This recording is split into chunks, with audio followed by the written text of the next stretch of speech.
grip. Hit her with the hammer time, too legit to quit. Keep bouncing, girl, keep bouncing. Keep bouncing, girl, keep bouncing. Keep bouncing, girl, keep bouncing. Keep bouncing, keep bouncing. Jump, jump, jump, jump, jump, jump. The Mac Daddy make it hard. Jump, jump, jump, jump, jump. The Mac Daddy make it hard. 88 bunny, 88 bunny. 88 bunny, 88 bunny. 88 bunny, 88 bunny. I make the bounce on you.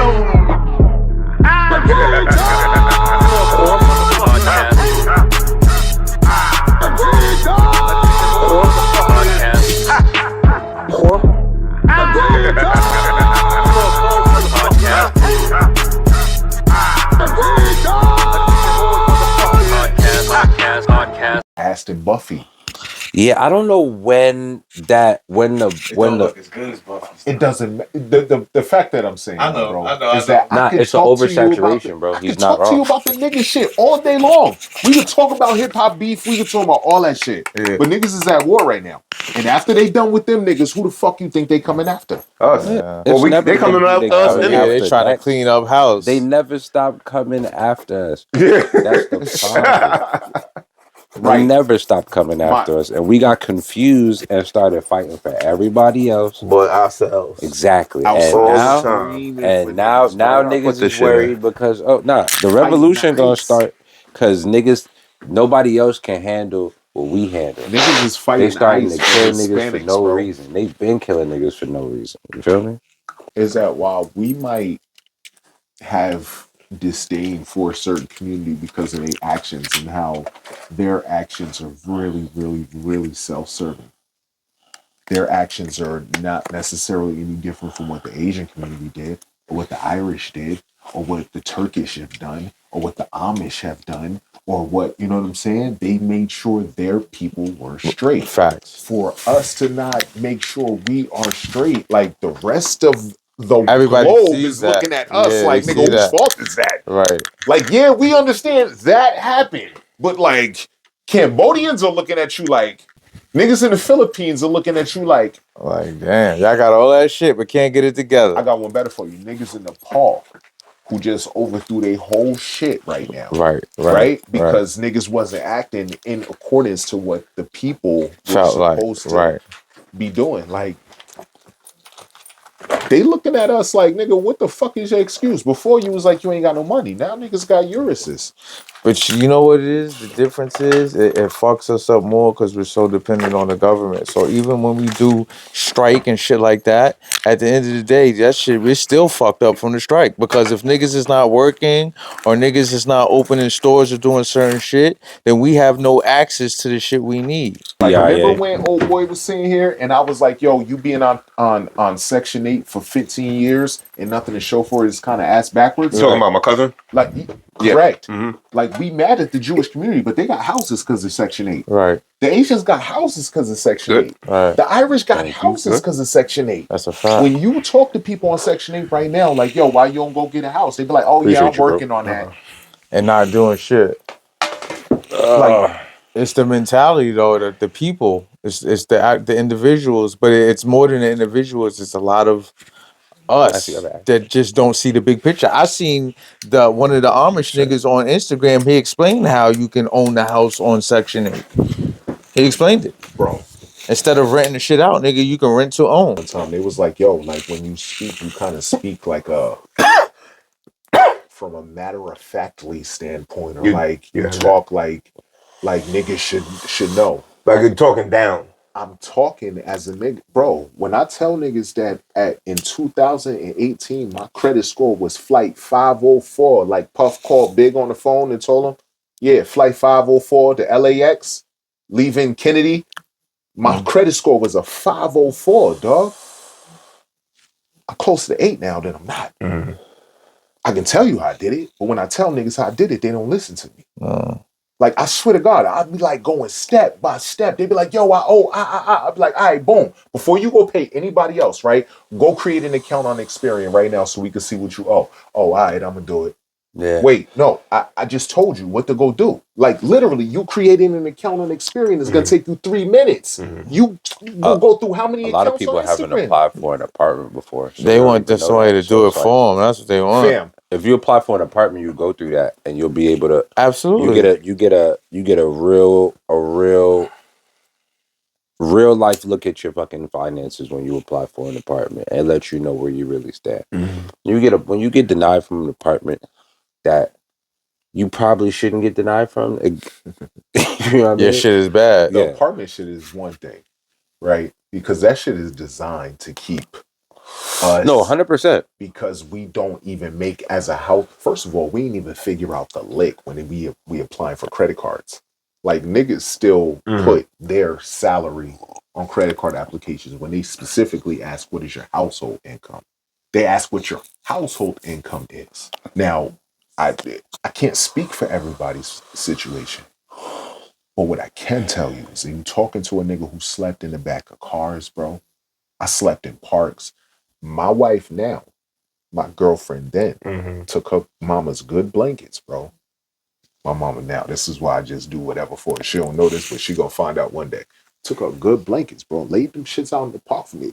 Bro, I don't talk from a place of like, oh, well, you Negroes need to. But it doesn't matter where you're coming from the perception of how they sing it. I'm telling you, hold up, because Delivery we're not matters, starting bro. like this, number one. This is exactly my point, though. Like, Delivery matters. People be so I know. upset. People be so upset with the message. Delivery is the number Delivery is one way everything. people process and how. I coincided to comedy. I say the wildest shit you could possibly think. But it's of, how he says but it. It's how I say it. It's how he says it. You know, I read something on X today, right? Twitter. Formerly, exactly. It's Twitter to me. I can't call it X for some reason. Look, I just can't come to that. Pause. I was just about to go it's there. Twitter. It's Twitter. It's always gonna be Twitter for me, bro. It needs to be called. It need multiple syllables. We just talked about how this happens, and you go right into. Can I start this shit? Go ahead, bro. We just ended a whole episode, and I wanted to start it. Now you just went into it. I got it. You said it's like it's my fault. We was all talking about that. I don't know we are, but I know where it's not gonna end. There's a train that's gonna keep. Twitter. Just don't let me forget Twitter. Twitter. Okay. Yeah, Twitter. Can't forget Twitter. We ain't gonna forget Twitter. Jesus Christ. We're not gonna forget Twitter. Nah, never. You good, brother? Yeah, man. You sure? Gucci, man. You know, just been busy, been running up and down all day. Yeah. But it was cool. Both shows was cool. Yeah. First show was real dope. That's the show you did tonight. Yeah, I did this vegan burger spot I used to go to when I used to do shows. It was off in Brooklyn. It was off Nostrand Ave. So I didn't forget Twitter. Go ahead. Yeah, we used to always go out that shit. So they're getting ready to close. So we're doing some fundraiser shows out there. So I did that one, and then there's like a vet comic out there. He runs a show at this spot called Tip Top Bar, pretty close to the same spot. Okay. In that area. It was fire. It was niggas. I love niggas. It was niggas. I love niggas. I like how to start. What's up? Niggas popped up. Yo, you know what it is. We ain't going nowhere. Second episode of the night. You missed the young lady? Yeah. How was that? It was good. You know what I mean? My bad, she man. got a lot of shit going on. She's not Jamaican.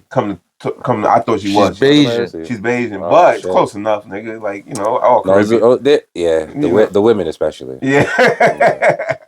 But, you know, she just came from Jamaica and shit, and we got into all her music and how independent. I wish I could have been there, man. Like I do hate.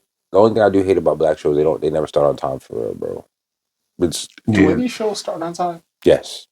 Really? Yeah, comedy like I'm okay. Comedy shows. So white shows start pretty early. They don't play. They're like, if you ain't here, fuck it. Yeah, because the audience is gonna be there. That makes sense. Yeah, early. Yeah, it's all about. There's really the audience is gonna be there. What's the audience?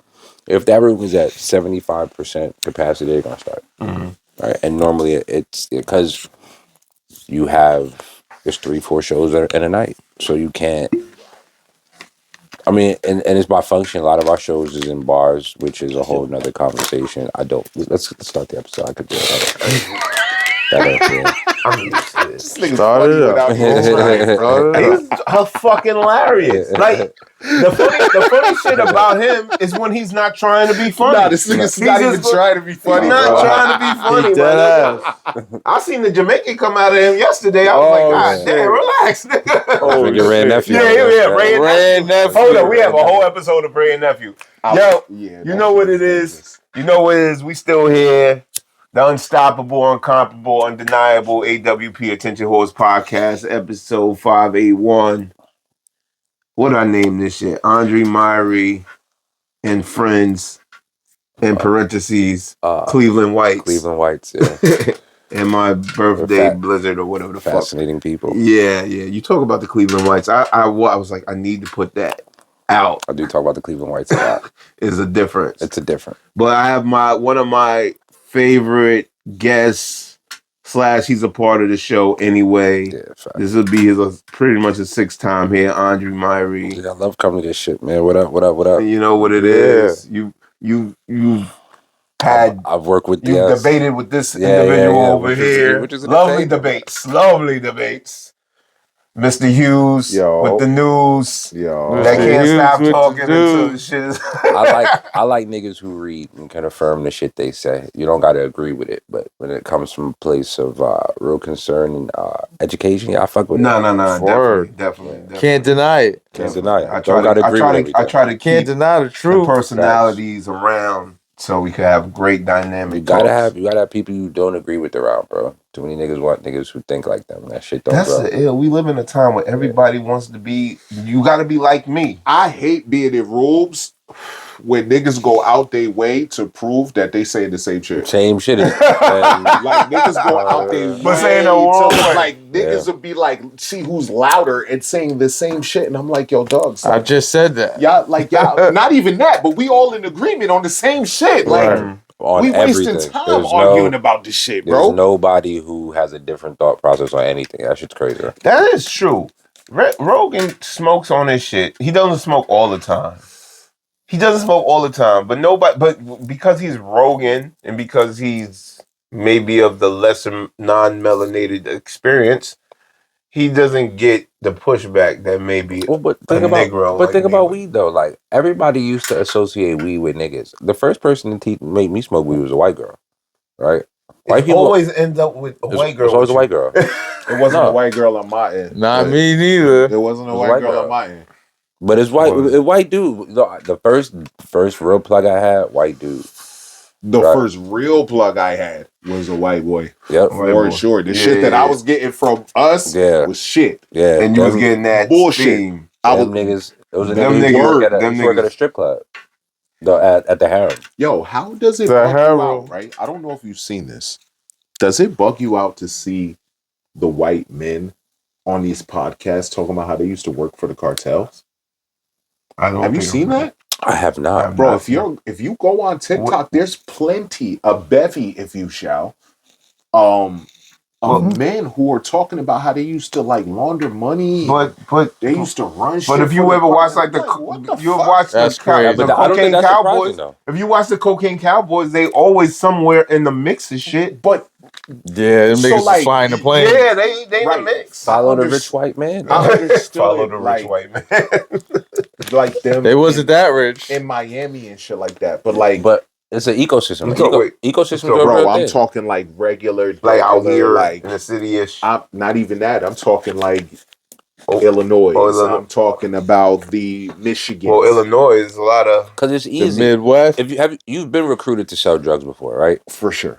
All right, that's an easy process. The fact that is an accurate assumption is crazy. You've been recruited, nigga. Well, go ahead. Like it's the U.S. Army. No, but it's a thing. Like when niggas is trying, there's a certain energy about a person who can hustle. They can find that. Yeah. So finding a white dude who's willing to go get some extra money is not that difficult. And they're not going to be the first. They're not going to be the first that authorities are going to pressure. Yeah, and you need people, in those spaces to keep the ecosystem going. Like we be seeing shit in the movies and acting like that's not what's really going on.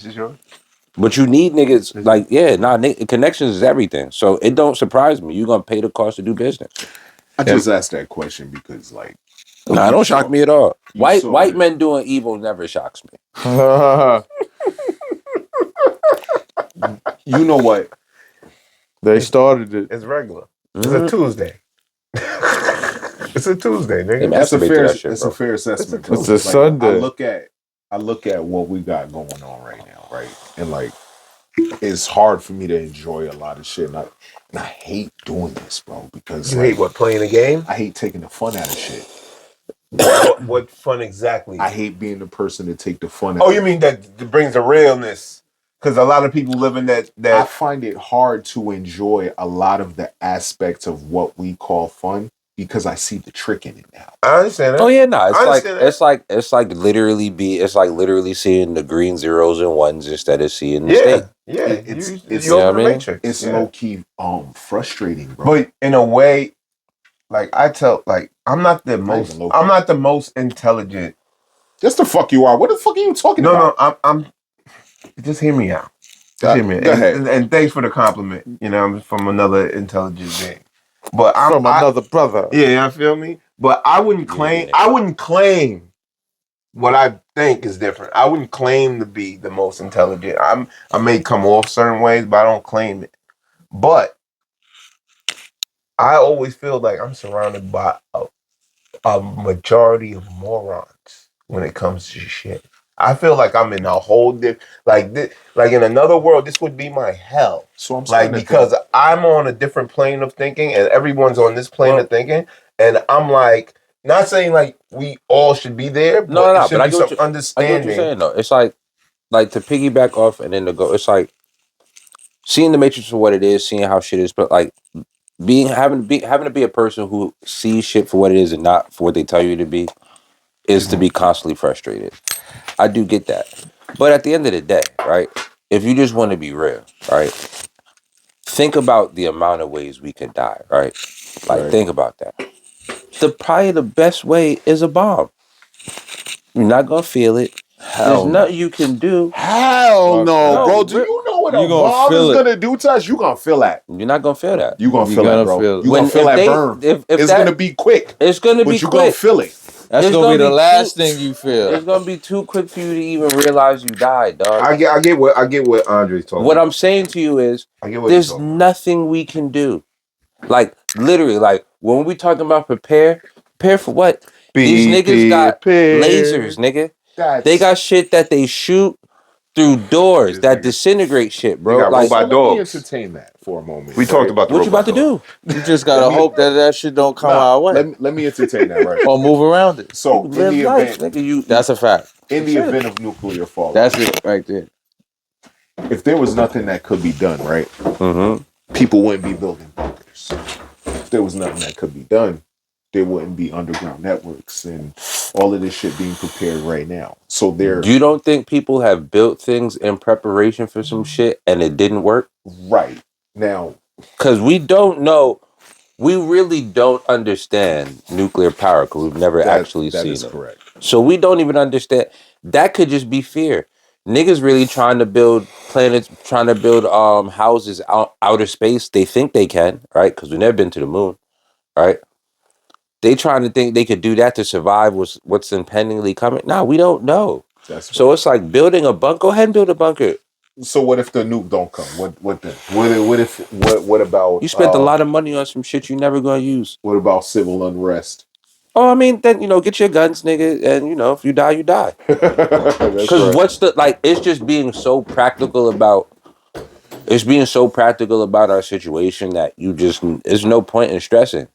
If shit goes there, it's gonna go there, and then you react. That's right. Because there's no amount of planning that's gonna stop. If the purge started tomorrow, there's no amount of preparation you can mentally have for when a nigga's just randomly trying to kill you. Or it's just survival mode. Right? You can have your guns and everything set up but to mentally, like I asked that question before. Like, if the purge happened, do you think you would have what it takes to survive it? No. Like what you would have to do. I said no. Yeah. For what you would have to do. Equipped like we should be or could be. I ain't gonna lie to you. If the purge is it's coming. Look at the world. You're not fully equipped. You gotta be fully equipped. You gotta have backup. You gotta have a couple joints ain't gonna do it. There's so many people out there. I know a couple of beloveds that, and I'm thankful that the mind state that I have, because we probably go crazy. You have to get together. Everybody, if the purge happens, everybody's in different places. There's It's hard to get together. Gonna be niggas who driving. There's gonna be niggas in the street. It's gonna be crazy. What I'm saying to you is, the shit that I'm talking about, yo, stressing about any so of I'm this in a shit group, right? don't mean nothing, bro. That's why I don't work out to look good no more. I work out just stay healthy. You want to stay. I want to stay functional. Yeah, I want to stay. I want to be able to survive. I want to work out some more. Mm-hmm. But in the case I can't work out, nigga, I want some shit that This nigga. But you want solid. No, you want what? Solid dude. I don't know. Nah, he talking All about. you need is an hour a You want to put a day. nigga down. Oh, you talking about a strap? Yeah, but you need that too. Yeah. But that's what I meant by fully equipped. That's what I meant by fully equipped. You heard? No, you need that too. But you also you know how many niggas I know that don't got felonies that don't got their gun license? Yeah, it's wild.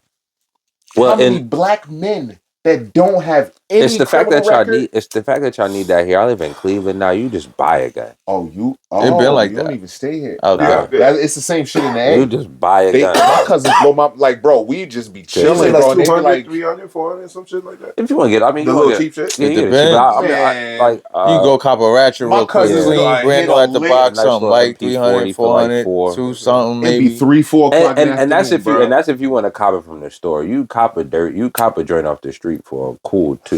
I'm talking about legal, beagle. A cool 9 Beretta for with nothing on it. I mean, what I said with nothing on it, nigga. That nigga said, I mean, that's a cop and go. You tossing that shit. You tossing that shit in the river. You use it, yeah, you toss it. Right. It's called a pop. Niggas want clean biscuits, bro. Listen, I've been with my cousins. Yeah, that's a fact. And it's 2-3 o'clock in the afternoon, and these niggas just hit a lick or something on something. A little come up, and they're like, I'm about to go buy me a gun. That's crazy. And Smooth go pull up to the gun shop. Go hand them their license. They do the background checking. Within 30 minutes, they done bought them a new pistol. This is where? In Atlanta. Okay, Georgia, yeah. Yeah. The craziest place I seen the freedom in guns is Texas. I believe that. Yo. I seen a nigga on a Harley Davidson motorcycle with some tight ass jean shorts. This nigga had 2 Desert Eagles on his hip, yo. I'm like, you can't even shoot those. Florida's close second.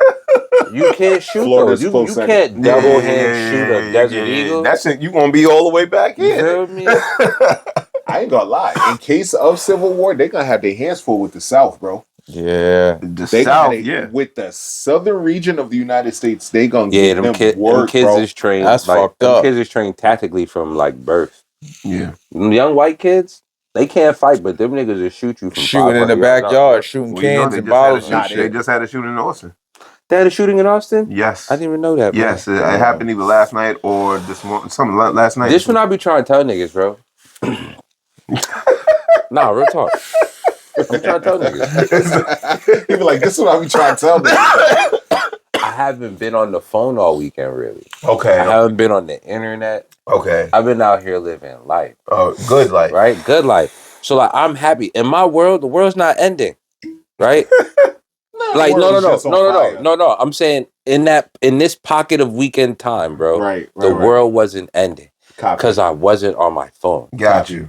Do you know how long the world has been having shit like this happen? Yeah. We have been having... Now, we're in a crazy space right now. Right? We're in a crazy space. Because everybody we know and have ever looked at publicly is having unprotected sex with children. That's crazy. It's not better if it was protected. What? See how you started it compared to how Homeboy started it? But they've been doing it though. That's the crazy shit. It's just more exploited now. The problem is we was never supposed to see everybody's thoughts all the time. We wasn't supposed to have access to all the information. You was here last time when we was talking about the R. Kelly shit. This is where all of this shit started. Yo, we not supposed not saying R. Kelly started it, but like us seeing it and being desensitized to being like, nah, shit. We seen it in 2002. It was supposed to happen. And Chocolate Factory came out and we said, all right, But think about That's it. what we did. But Fast hold forward on. to 2026. Think about how you had to see the R. Kelly tape, though. You had to have somebody who had a VHS, and you was maybe seeing it at 6 at a time. Now imagine if the R. Kelly tape came out today. 6 million people. 6 million people could see that shit in 5 minutes. Hell yeah. We are not supposed to have absorb all that information all the time. So now we're at war. Yes, we are. This nigga has bombed 8 countries in the last year, which is fucking gangster, bro. It's crazy to watch. He hasn't even been in the thing. He hasn't even been in the office in a year. It's crazy to watch. watch. Hasn't been a year yet. Yeah. People think I talked to my coworker like, oh yeah, almost 3 years left. I said we didn't get a full year yet. Yeah, it hasn't been a full year. He's wilding. He's been out here wilding. Not even half a year. But there's been times in history where it was worse than this. Right. Mm-hmm. But the people at that time, and you talk to older people from before, had no idea what the fuck was going on. Yeah. Actually, people here lived like, unless you were so tapped in, so only thing that was controlled was what you saw in the newspaper. Right. Yeah, that's true. On the news. To having, they still have a war in Ukraine going on, right? Mm-hmm. They just dropped some crazy bomb shit over there, but we don't give a fuck about that because we have 8 other wars that we're talking about. 5 the Ukraine war going on right now. But you wouldn't even have known about the Ukraine war 30, 40 years ago. You wouldn't have. So much has happened during that war too. Because even the shit in the 80s, coverage of that war. Yeah. But it's to create it's to create a mental, like, they figured out, think about the news. It shouldn't be called news, it should be called bad news. Because they never show you. They sprinkle the good news within mostly the bad. That's a fact. The feel-good, the bad, the weird feel-good stories, and it's like, so if they can feel, if you're telling me news, you should be telling me everything. Right. But that's what I'm trying to tell you. They don't tell you everything. Yeah. They tell you what they want you to think and know. They want you to know. They tell you. So in the news, and white people say this all the time. Well, we know black people do most of the crime in America. No, hold up. No, and I know you got some. Don't worry, Twitter, I still remember it. No, they do not. What happens is they focus on the black people and the crime that happens there. And that crime is on us. It's not on any other individual culture, right? Yeah.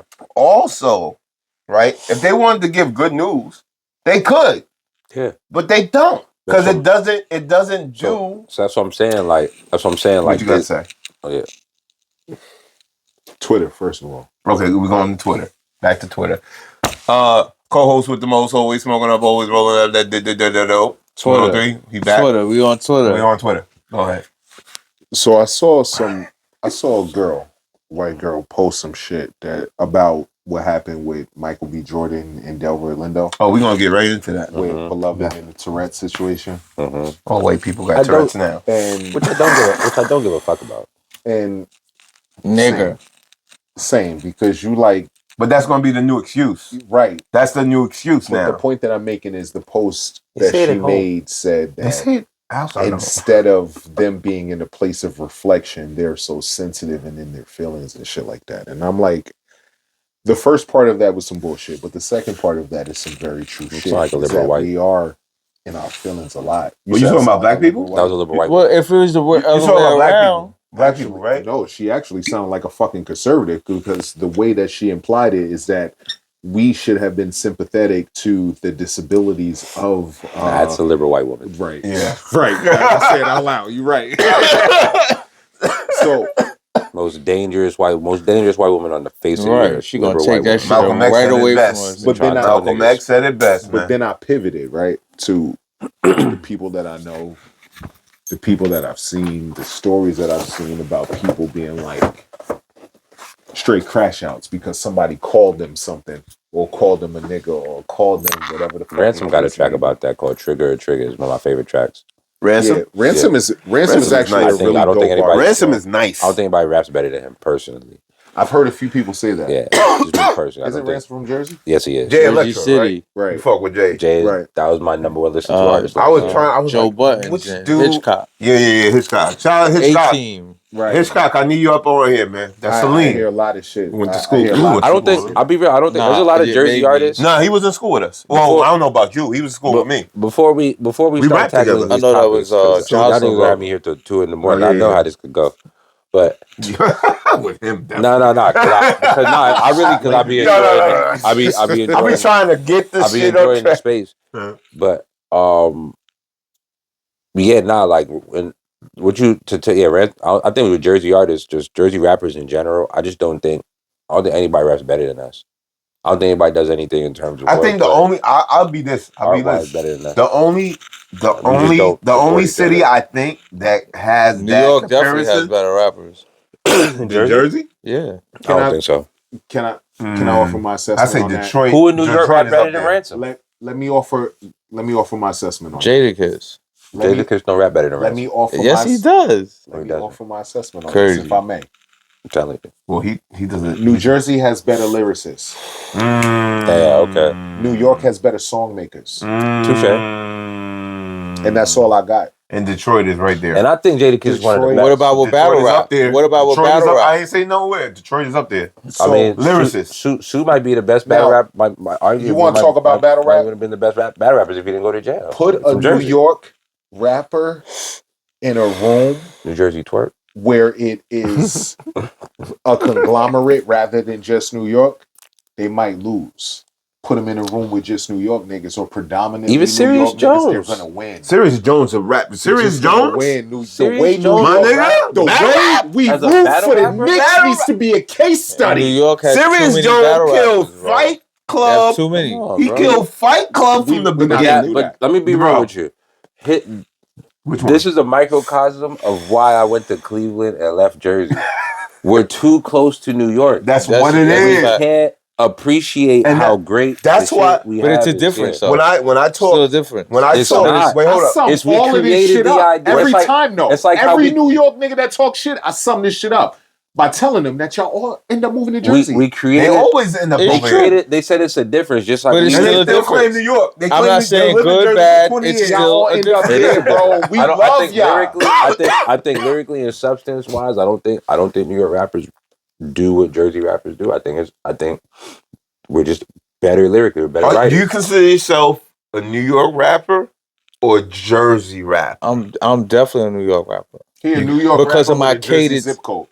He claimed New Yeah. York before he lived here, but that's it. He a New York rapper with a Jersey zip code. That's a I ain't start rapping till I moved to He's a Jersey. Jersey rapper. So I am not a New York rapper. My best friend is from the Bronx, bro. You're inspired by New York. You're No, a Jersey he rapper. still claimed New York. Well, to I'm this not. day. I'm not. I can't even consider myself like. If automatically, if you hear me or niggas see me, they're gonna say, "Yo, you from New York?" I can tell. But there's a lot of automatically. They're not Jersey gonna say, You're not rappers- from Jersey. You're not from California. You're not from that. But there's a lot of Jersey rappers that get that Right. you had that But tri-state they're gonna I say. get that But as they're a gonna say, comment. "Nah, I'm not." They're gonna say, "No, I'm from Jersey." We have You dig what I'm saying? That's the distinct difference. That's sound. the difference. when It we depends- Jersey is it gonna say, depends "Nah, on I'm from what Jersey." you talking Jersey about. has a The closer to culture. New York, you're gonna be. It's different gonna from be- New York. yeah. It's similar gonna be because it's similar. there, but Oh, it no, I still agree, I has agree. its We own are identity. We are I agree. five. You dig what I'm saying? And that's what I'm minutes away saying. from the bridge. Huh? We 8 minutes away from the bridge. 10 Yeah. minutes away, bro. It ain't No, far. we're It's still a heavily. different culture. Jersey is heavily influenced by New York, and that's the reason But why we that's can't get out the that's shadow. yeah, because we the bastard son of that shit. It's not. Listen, It's no. He's right. I It's a feel like they difference. have their identity. No, now. we have our I feel like identity. Jersey has its identity now. I got Now? one better for you. Yes, I got for one a better while. for you. For a while. Do you want to hear something like completely transparent in my eyes? New Jersey is so close to New York that we didn't care about being our own shit. We were so influenced by fashion from Harlem, by the influences from Brooklyn, Wu-Tang from Staten Island. We didn't even care, but Wu-Tang Status was, right there by Wu-Tang Jersey was in Bayonne and Essex shit. County's Hoboken. backyard all the time. All We didn't the- care about being our all the own dope entity. Jersey. Listen, We but had to be our own entity All- because we'd be in New York and be like, yo, where you from? We from Jersey. But Oh, Central and Alright, South but what Jersey, about the but niggas Central- that's from Jersey that Central- wasn't going to New York like Yeah, that? that's we Central- hate- You got the other side that was got the heavy We Philly hate on each influence other, down too. near Think about West what we do Southwest here. Jersey. We do hate They got on the each other. Philly we influence. hate on each other crazy. But then you got bro. that Central and all that other shit that just I has used to- straight Jersey influence. Like, yes, you hear shit there and there, but every day you live, you live in some Jersey shit. That's the reason You're why not close to New York That's the at reason all. why I told. Remember, Unicorn was here, and I Right. was like, bro, I think if Jersey was a southern state, we would get more love because we're too close to New York. And everyone outside, wait, hold on. Not necessarily because you got Delaware right there. Yeah, but no one even Delaware cares about Delaware. Delaware is a vacant lot. That's because it's fucking Delaware. Yeah, no one niggas in Delaware don't think about Delaware. Shout out to Delaware, but I'm saying nobody popped out of Delaware. I don't know nobody in Delaware. Yeah, it's a vacant lot. There's nothing in Delaware. There's nothing. You know niggas in Delaware. There's nothing to experience. My Dude, nieces you out got niggas there. that rap out There's there? nothing to experience. There's nothing to Niggas don't rap out That's what I'm there. saying. They're gonna think they Baltimore or they Philly, need right? they need their own version of Whatever. Outside All right, Joint to so make bust me it. believe. So Delaware is not because we're so close to New York. Big That Delaware. outside of New York. Outside. Yeah, but Jersey Club is popping though. Like, Now, because everyone's using it. But it actually No, been it always popping. has been. Hold on. It actually in Jersey Club been popping. Can we push the pause button? It wasn't Jersey Club that has always been popping. It was Jersey house music. Same shit. It came from that. It came from that. Yes, you're absolutely correct. Hold up. But it came from that. Jersey Club. But it was popping just Jersey. But it's a branch or it's a spin-off house. Right. Okay, cool. But bust it. Now we're in the time. Right now. The nigga I had on here has the biggest Jersey Club record right now. Hold up. That's what I was saying. But hold up. Now he was like, yo, listen to the radio. I haven't listened to the radio in a long time. Listen to the radio. Every song from every other state has a Jersey Club beat. That's a fact. Right now. Not before. New York jacked it. Now. New York jacked it first. Harlem jacked it. All New York jacked it first. So we listen, let's be clear. I came to Jersey 13, nigga. I didn't know nothing about hip hop till I met the niggas I was rolling with. When I did, I'm like, all right, I mean these niggas, this shit is nice. I ain't know nothing different between New York, but I know we hate on each other because we trying to fight to get to be in that one place. We want to acknowledge it from New York and everyone else. But every other culture, when they talk about Jersey, they say New York. They don't call it. Not no more, bro. Not no more. It stopped? It definitely stopped. Who stopped it? It stopped because a lot of people have ties. Did. A lot of I'm gonna tell you why. A lot of people have ties to Jersey, even out of state. Somehow, some way. Those ties, and being close, and it being close to New York. It spills over. It spills over. Like now, Newark Airport. Everybody knows Newark Airport. You know why? Because it's the closest one to Kennedy and LaGuardia. They have those ties. Is it through music or some other shit? All right. So, Geographic. Oh yeah. And music too. Hold up. Oh, some gangbanging shit over there. I know you talking something. It's different aspects. There's a number of things, and I'm glad that you even said that. Of course. And I'm glad that you said it too. You said that Jersey people, men and women alike, have to leave in order to get popping, from SZA to anybody. Yeah, for sure. I had to go to other Jersey's counties. your last stop. You know what I'm saying? Even if you from Jersey, you gotta like. Yeah, we're not gonna believe in each other, bro, because we all feel like we that nigga. To your point, that's the problem. But that's everywhere. To your point, not. It depends. No. It depends. It's that's not why like Atlanta, Georgia. in Atlanta. Let me tell you something. In Atlanta, you can literally be hood famous. Yeah, and like you can. It's true. And live. It's true. And live. You can't do that. It's here. more. It's because it's more They gonna support. charge you It's the more most. support. Not only in Georgia though. It's more There's support. Other places out Oh, yeah, in the no, South 100%. that you could do that. You my can nigga. be. That's why I said if we were Can't in do that in Jersey. if we was a southern state that was doing and we had our Niggas own is like, radios, I'm that nigga. if we had our Why own is he radio, getting whatchamacallit, I'm him. we would get more never whatchamacallit. do. We are the bastard son of New York when it comes to music. It's not that. It's not that. It's the fact that we keep trying to compare ourselves to New York and not understanding that our own sound is so dope. Everything that y'all just said, from you all the way down to you, is factual, bro. From the gangbangers having the chip on their shoulder, being like, "Oh nah, nigga, you ain't official. You from Jersey," and the niggas had to show you. that they was really like and that. Then Camden was born. But for whose perspective? Everybody though? got a hood though. Everyone got some young official beloveds niggas that Jersey came hoods from became Jersey aggressive, that though. came to New York. Yeah, but think about how went down bad south Newark, or Patterson, went and out Camden west was at one point. and tried to be like, "Yo, I'm from Jersey," and niggas was like, Camden was the hell spawn. Camden was worse than Baltimore at one point. I don't know because history shows, bro. Jersey has a connection for a long time. Niggas fuck with Jersey. on that tip. To his to his point, our proximity to the city got us with a chip on our shoulder. But that's the reason why we don't prove everywhere we go. Hold up, what's the state right by? What's the state neighboring to Georgia? Alabama. They got their own movement. I ain't gonna lie, Alabama fuck with Georgia though. But still, they probably have and the South, and they fuck with Texas. And Texas and Houston. That's what I'm saying. And the reason why niggas fuck with each other so much heavier out there is because racism is way more aggressive than fact. Right. So like they that's gotta a fact, say, bro. Yeah, I'm learning that in the Midwest. Like gangbanging ain't like it's a thing, but it ain't like a thing down there. Segregation is still real in the South. Yeah, them niggas honest segregation. It's like niggas not know, this passive shit that we deal with. Niggas know where not to go. Right. It's like white people know where not to go. Well, we have the sundown towns here. That's not too far, but niggas they don't talk about this shit. Where in Jersey? Yeah. See, that's why I don't fuck with Jersey like that. But it's going to be sundown towns everywhere in the country. Fuck that. You're not getting hung in Jersey. That's not accurate. You're getting hung in Jersey. That's not accurate. Right now, you might get hung. Look, right now in the news, they are suing the borough or township of Clark, right, for discriminatory behavior and how their police behave. But the idea, that's never changing. The talk of the town. Nigga, my doctor was in Clark, and she lived in Clark, and she was like, "Yeah, no." I know all them niggas who getting hung in the South and they keep trying to call it suicides is bullshit. Fuck with Nah. Yo, Jersey is on the FBI list for the KKK. Look, talk to niggas who live in Fanwood. It's called the NJPD. Bro, right.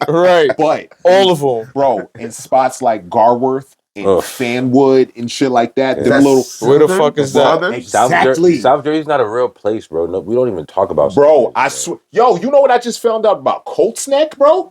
That's exactly. I know that was a real place, nigga. Colts Neck started as a communal town. Like it sounds like you somewhere couldn't where you get be hung. a part of that shit unless you was a part of the collective it sounds like already. You get hung. And when you go down to Colts Neck, bro.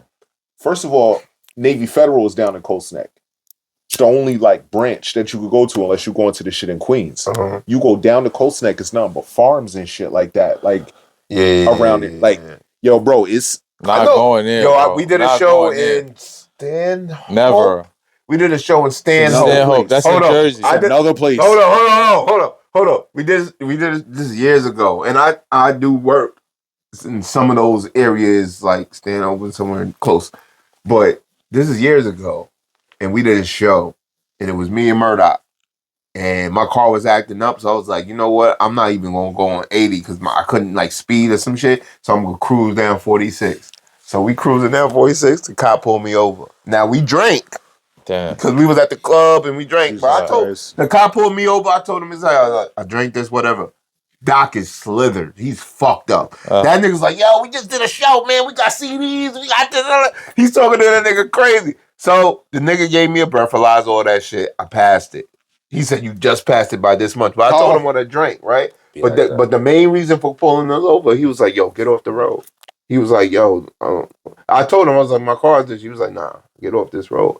And for years, I didn't think nothing of it until I heard Sundown Town. I was like, wait a minute. Could I have been in a sundown town? And these niggas... My dad's best friend, I went to go see them because, I grew up with them. It's an Italian family. They got, bread out the ass. Mm-hmm. So I went to go have dinner. So when I'm leaving, it's 8 o'clock. He was like, look, listen. Why does nigga sound like he's fucking doing an intro for a fucking 12-part miniseries or something? This is how he starts a comedy. Let me tell y'all how. Go ahead. No, they're not. So he goes, listen, make sure you don't drive anything over 25 miles an hour, right? When you're leaving this road. He's like, they pull you over for anything. And I didn't get it at that point. Right, that he was telling me because I had a BMW at that point. Oh, right? You definitely. He was like, "You are a nigger." Yeah, right? Hardy are. Yeah, hardy are. All right, and then I think they felt bad because we were having a great time. We had they felt bad that I stayed that long. They should have told you I was before. supposed to leave earlier than that. Yeah, so it's it'd be like that. Yeah, it's crazy. I'm not gonna lie to you. The level of out here, man. Isn't it? I'm fucking around. And I'm learning that it was a psychological tactic that was put in place. Like the level of like anxiety that I get, even when I'm not doing nothing, driving through certain areas. Yeah. The just seeing the presence of just Black police man somewhere, it's existence, like, nigga. Yeah. you know what I'm saying? That So much so uptightness. to where I know not to grab the steering wheel like this. Like, nigga, you better, just relax. you better be your posture calm and can't poised. shift. Yeah, your posture You better can't shift. still start looking. You better look around still. Oh yeah, all of that that. Like, nervousness, like how you do certain shit and You whatever. can't take that deep meanwhile, breath my heart 'cause you're is gonna in my hit the- stomach. you're gonna take As that, tough yeah. as I might be It'd sometimes, be like that, like, it'd be bro, like that. like fucking with them It'd be like sometimes, that. boy. Let me tell you something. Wait, hold up. Rather not be in You that said place. Jersey, like they got the sundown towns and that. You niggas forget. New York ain't that far away from that blatant racism. Upstate New York got that shit. No, too. not upstate New York. Push We the talk about pause New York button. City. Them niggas, like in the 70s, I like the that. 80s, Upstate. nigga, they was blatant with they shit, my nigga. I got Stop one and better frisk for you. was gangster, bro. They was blatant. I got Stop one and better frisk than all of era that. was a Huh? motherfucking You know how many top. people I know that live in Brooklyn and don't know that Brooklyn was like the largest breeding house in the Northeast, bro? Jews? North of the Mississippi, You bro. heard that shit? Your boys? The largest fucking breeding I don't be house, talking about bro. them Of niggas like slaves, my nigga. Like, when you watch Gangs of New York, right? You're talking shit. It was one night I'm just sitting there smoking and watching this Oh, the shit. black nigga, he gets caught. Just a Nah, slight not little- even that part. no problem. But it's the part where There's they where they just mentioned the niggers. They're like, yeah, like, and they talking about how we're not even That's cool. considered to be a part of this shit. And I was just like, It ain't never going away, bro. It ain't never going away. Yeah. I tell people, you know how elementary it is? We fight over shape, sizes, and colors. so I want to ask That's you, bro. all it is. Racism is American. I want to ask you, It's- as somebody who is one like of it, us, actually. but doesn't The racism? necessarily fit, America? like you pass the brown paper bag test. Like, how does that? It's like a garlic. Like, yogurt. seriously, you laughing? It is because it's mad funny. You laughing, bro? What But happened? real shit. You passed the brown paper bag test. Oh yeah, you definitely. Oh yeah. You could be a whole bunch of I, niggas. but I get You could other. be a whole I bunch. get other shit though. That's Yeah. because What do you get? What do you dress get? I like get us. other shit. What do you get? I get light Yeah, skin. no. You get Hispanic. get They it. think you You Hispanic. get You light get skin shit, but- colorism, but do you experience racism? But nah, he's still a nigga to the police. Nah, I've never definitely for He a sure. nigga to the for sure. police. Yeah. A Hold nigga up. to the Yeah. police. Right. But But no, how I'm much not of just a talking about them. no, how much of a nigga? I should have specified. I'm Nah, he a asking nigga more at the so bank, from too. society He got the nigga. It's the dreads, bro. Like you gotta No. understand everything. before the locks, because I knew Bumpy before the locks. I knew him since the braids. no. Besides getting in Braids trouble would've and did it shit. too. Colorism is one thing. Us talking about nah, he ain't really The like that braids because he would've did light too. skinned. Like, and again, this is like the Jersey, New York thing. Like, there's been times that my beloveds who are high yellow, they had to fight to show niggas, nigga. Nah, I'll punch yeah, you in your I mouth. didn't Like, have yeah. niggas say shit or even bitches say like I don't like light skinned niggas or you Yeah, light I get the skinned or house that. nigga label. Even My man, I tell you one time it really hit me. My man was like, he was like, yo, listen to your music, listen to your music. He was listening, he gave his shit back. He said, damn, why niggas don't fuck with you? It's because you light skinned, right? And that part right there was like, oh You just shit, colorism. I guess, You see? I guess that's it. That summed it up for me when he said that. Wait. After all these Wait. years. So he listened to the music. He said the music is valid, Right. but he looked at you and was like, Yeah, why niggas but his don't appearance fuck with wasn't you? valid. His skin tone wasn't You should be valid. singing the bitches. Who? Like you, because you light skin. So he, I don't know. He just, I guess I don't know. He kind of hit it. I think it's on the nail. the But not. perception of the light skin niggas being associated with house niggas. I've never So heard it's like white it's a people be soft like, motherfucker. you're Just too house white. There's Nah, a lot nah. of dark house niggas. No. I've never heard white people House say niggas were you not are dark too skinned. white. Wait. You talking about? But some, We talking about would say historical that shit. Historically, they kept lighter slaves. In Some the- would say that shit. I've There never were heard no a white darker person be slaves like, that were nah, you house can't niggas. fuck with us Them because niggas- you're too You white. had, you had fools who were. I'm gonna say that So shit I again guess because I'm talking about light-skinned slaves were the ones who were mostly in the home. That's a fact. Well, they were definitely biracial. They were the That's half what I'm breed. saying. Yeah. That's the perception that you get with the light. That's why colorism is a thing for sure. That's why they treated light skin. They treated even though they treated them horribly. They treated light skinned niggas better, Slightly better. slightly better. And they get the it's fresh like scraps. It's like and Field niggas slept on the hay. Jealousy when you not House getting niggas slept nothing, on a roll of it's fucking like, old material. It's like if we only getting 2 slices of bread and Master come in and he give you 3 slices and never gives you a third slice, you're not gonna like this. Nigga, you put butter on your bread, niggas don't like you, bro. Niggas give you the same amount of bread, but put butter on your shit. That's what it is. They thinking you doing something extra to get Master to give you that shit. And Master only doing that because he know that's what the fuck y'all gonna think. Exactly. My thing is, I've come to a conclusion, and tell me if I'm bugging, right? Mm-hmm. But I don't think I'm bugging. We could sit here and say, if someone does something that's public, and depending on how he acts or reacts to white people, we could say, oh, he's cooning, he's Sambo, he's this, that, and that. Why? Wait. Hold up. I know it's going. Whatever he's doing might be blatant. But if we still are under the reign of the oppressor, aren't we all? Hold it. Aren't we all the same? Let's talk about this. No. Because some people sell Let's out talk more about than this, my nigga. We should get to the list, but we didn't even get to the list. We talking some shit. I said this already, so I know where you're going. Let's talk I'm about going to say this to you. I said this before. Go ahead, bro. Go ahead. Just because you are under the reign of the oppressor does not mean that you should act and capitulate for the approval of the oppressor. That is what. But we are also judging our so-called brothers with the eyes of the oppressor. No, you're not. Yes, we are. No, you're not. Because we're using their language. Wait, hold on. We use it just like nigga. We was called nigga so much time. It was the greatest appropriated word of all. Okay, yeah, we called it to the point where we have to say our ancestors.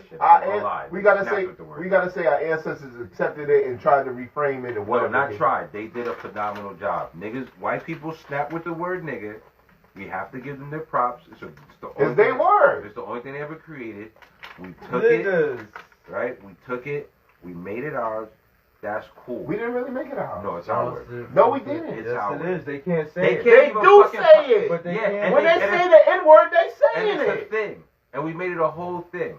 Here's what I'm saying to you. Some's gonna say it, but the most You can't can say be oppressed by a nigga, right? Because he has more money than you, more power than you. Cool. Oppressed? Yes.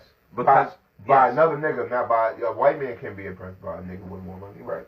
No, of course not. Because A white man will never be oppressed by a black And man. it could be a poor white man, right? And that's what I'm saying. So that's what I'm saying. I can't say that. But That's how they think and feel.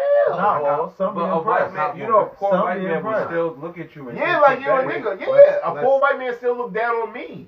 Or whoever. Let's back up for a second. Go ahead. Have you ever met? Let me met a take that cool back. before. Let me take that back because I know the answer to As this far as someone that's just like How just a many- master type question. shit. How many black men are you? No, a have nigga you met? who was tap dancing. Who do we consider publicly cooning? Give me an example. Key and Peele, Key and Peele is cooning. Jay Farrow, Wayne Brady. Jay Farrow's cooning? Wayne Brady. Okay, For Wayne sure.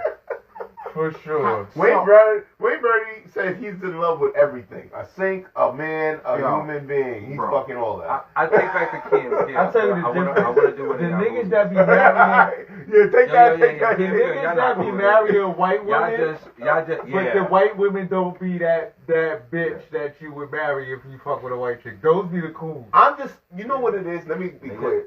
Let me be clear. Niggas with, black men with a lot of money Let me break still it. marry you. Let me break down my assessment. Cool. Hold on. Let me break down my assessment of They how act different. I'm seeing it. Right. So is interracial marriages cooning? No. Depending on That's if what you're I'm cooning saying. or not. The fact that we have to go through this, a nigga with status. Let me ask you a question. Getting with a regular white man. Wait. Hold on. Because you're gonna be doing white shit with her. There's black women around. Hold Why up. would you be with her? Mostly cooning. Wait. Mostly cooning Or a is bad white bitch. mostly cooning is some black. Wait. Mostly. It's Hold funny on. that you say that too. We're gonna explore that. Go ahead. Mostly cooning is a black person doing extra Whitewash. to get to get the approval of white men. Whitewash. And it might be a bad look on us, right? That's what we would say, right? It's a bad look. What eyes are we looking through? We are still looking for the exception of the white man when we do this. You know why I say that? You know why I say, hold on. You know why I say that? I can honestly tell you I'm not. Because, all right, I'm not saying that. But I'm saying in general. Because there's no other culture, right? Like, boom. Indians, let's even take the Spanish, right? They a lot of Hispanics, they want to be white. They be sambooing for them niggas too. Yeah. But who in their community is calling them coons? The niggas in the hood. No, the niggas in the hood. Not the people in the hood. Wait, hold on. Go talk to the people in the hood. True traditional Spanish people. Yeah, all right. Right? Like I'll tell you, Myrie, she can't stand those type of Spanish people who associate white with elite. Yeah. There's a lot of prejudice and racism in Spanish. So when you do that, you are by yourself. But they're not calling them coons. They're not calling them something else. They call them something else. They may not call them coons, but Why they talk down. That's what I'm saying. Is there a word for Indian people when they trying to be extra white? Who gives a fuck? Or what? Probably. Who gives a fuck? They're still talked down upon. We probably is. We just don't know their culture. Everybody know our culture because our culture is better than everybody's. No, everybody know our culture because it's on blast on TV. Better than everybody. We're put on TV. Every culture's on TV. Every culture's on. Yes, it is. All right. But nobody gives a fuck about those cultures. Nobody. Yes. It's just us. We that. I know we that. So but we that. But I know we that. That's why they denigrated what our culture is. Bro, we can't do that. What are you talking about? We can't do that. What? As much as I love us, as much as I love being black, right? If in fact that were true, passport rules wouldn't exist. If in fact that were true, we wouldn't vacation in Mexico, or Dion, or all of the other places in the world that we go to. Because somebody, I forget who, because I got confused. Somebody said that. No, you said something to the effect of we have money and we status. are the best culture. Yeah. I'm not disagreeing. I personally with that. feel. I disagree with how we act towards ourselves, and I feel like we're always. Wait, hold on. I feel like we're always coming from the perspective of the white establishment, not our own. I got an unpopular opinion about all of this shit, right? Go ahead. First and foremost, right, about this white acceptance thing, right? That's what I feel. Black people have been so castrated from so much shit, including from our own social circles for the smallest things, that we're willing to do whatever to be accepted. That's my issue, right? In contrast to what you were saying, though, right? Like, I know plenty of black men who just happen to be married to women who are white. You know what I'm saying? They're not a part of some of the social circle. Some of them have been ducking bullets during the riots and all of that shit for civil rights and all of that. Like, I know some really dope people who have come from interracial relationships. So for me to be against, I'm not against it. I mean, for me to even consider somebody selling out or being a sample. Let me ask you a question. Yes, sir. What was the initiative when they were trying to destroy black people? I mean, that shit is layered. No. Where do you want to start? No. It wasn't interracial marriages. Let me assure you that. It was the black family. It wasn't interracial marriages. There were so many other things that took. The black family. The destruction of the black family, right? There were so many other elements that took effect. What I'm saying to you is, if you have a government that is trying to destroy black families, right? You then now are not building black family. When you step outside, the problem with us as black men and black women, right, is we both don't understand that everything that we went through was done to us, right? So instead of trying to work together and actually build relationships together and rebuild black family, we too busy trying to say, oh, no, I can't deal with she's. Nah, black family is. I have no problem with interracial relationships, but I'm trying to tell us as black people, there's a reason why it's pushed on from a content aspect. The reason why it's talked about so much, the reason why it's pushed on us so much is because they do not want us to constantly procreate. I agree with you. And in my history of dating, My success rate with black women as a black American man has been basura. I agree. I have got more love from West Indian and Hispanic women in my lifetime. Why do you think that is? I don't know. Wait, you can't tell me that a system, right? Yes, I can. No, I can't. Not at this point. Not at this juncture in life. So you're just telling me that black American women are just that terrible? You don't think it's their culture that contributes to the fact that I didn't say they were terrible. No, what I said was you said you've my gotten so much love from West Indian and Hispanic women compared. It's how they're raised. It's the culture that they were grown up in. I'm Jamaican, so I know they're raised differently. They're raised to create a home and a household.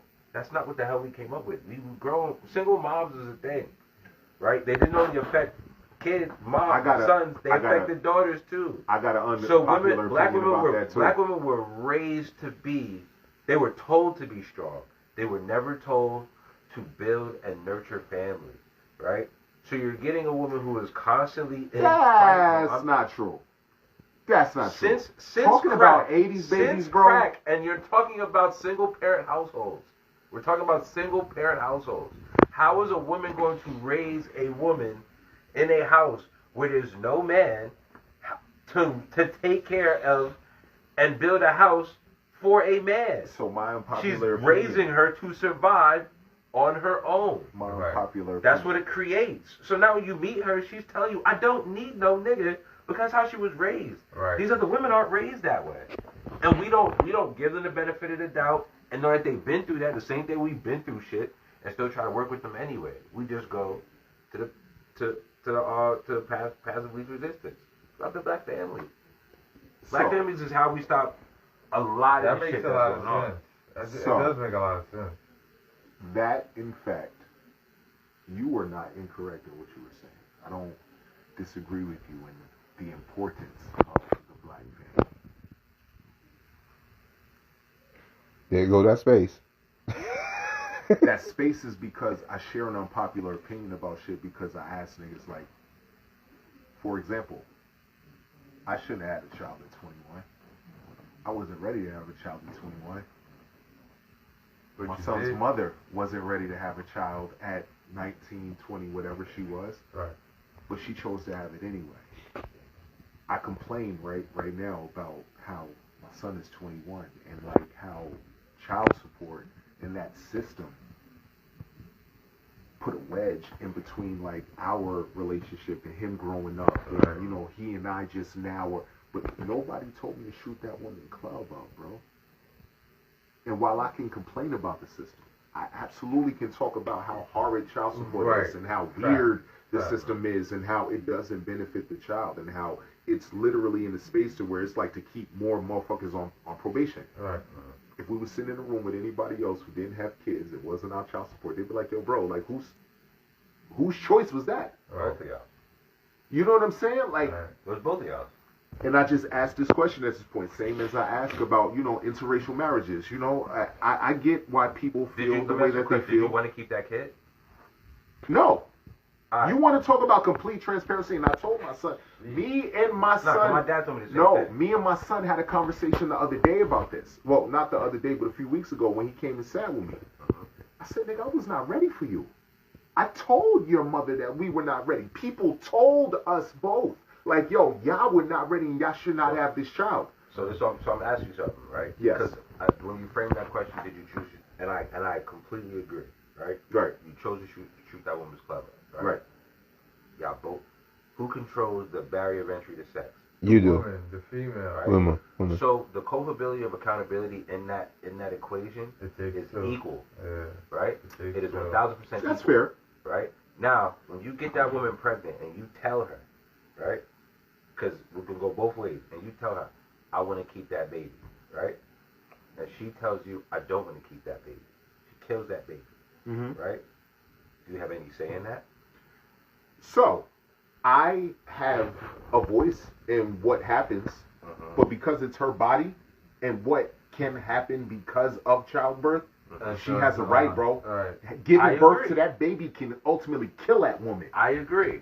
And as much as I might want that baby, right? And I know what it's like. And this is the part we don't talk about in our community either. Like, I know how good unprotected sex feels. I know how in the heat of the moment I'm like, yo, you want to have my baby? And she like, yeah, I want to have your baby. Like, I know what that shit is like. Up in there. Until them 3 a.m. mornings come.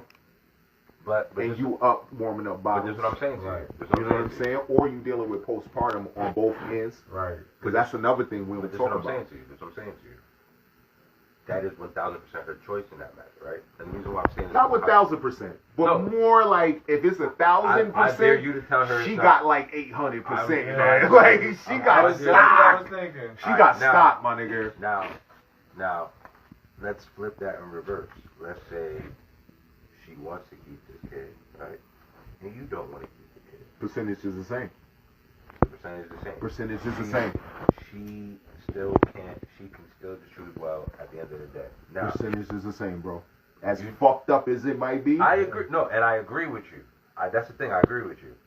I do also feel like you should have the right not to have to pay. Oh, shit. That's an interesting point. Now, I love when y'all two get together. Let's back up from that. While I agree that there should be a conversation that should be had, like yo, if as adults we agree that if you get pregnant and I tell you that you don't want to have the child, or that I don't want to have the child but you do, I shouldn't be financially responsible.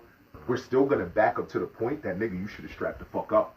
If that was the case, right? If you even had that inkling, because you're laying down with somebody with the notion that something could happen from this. I agree.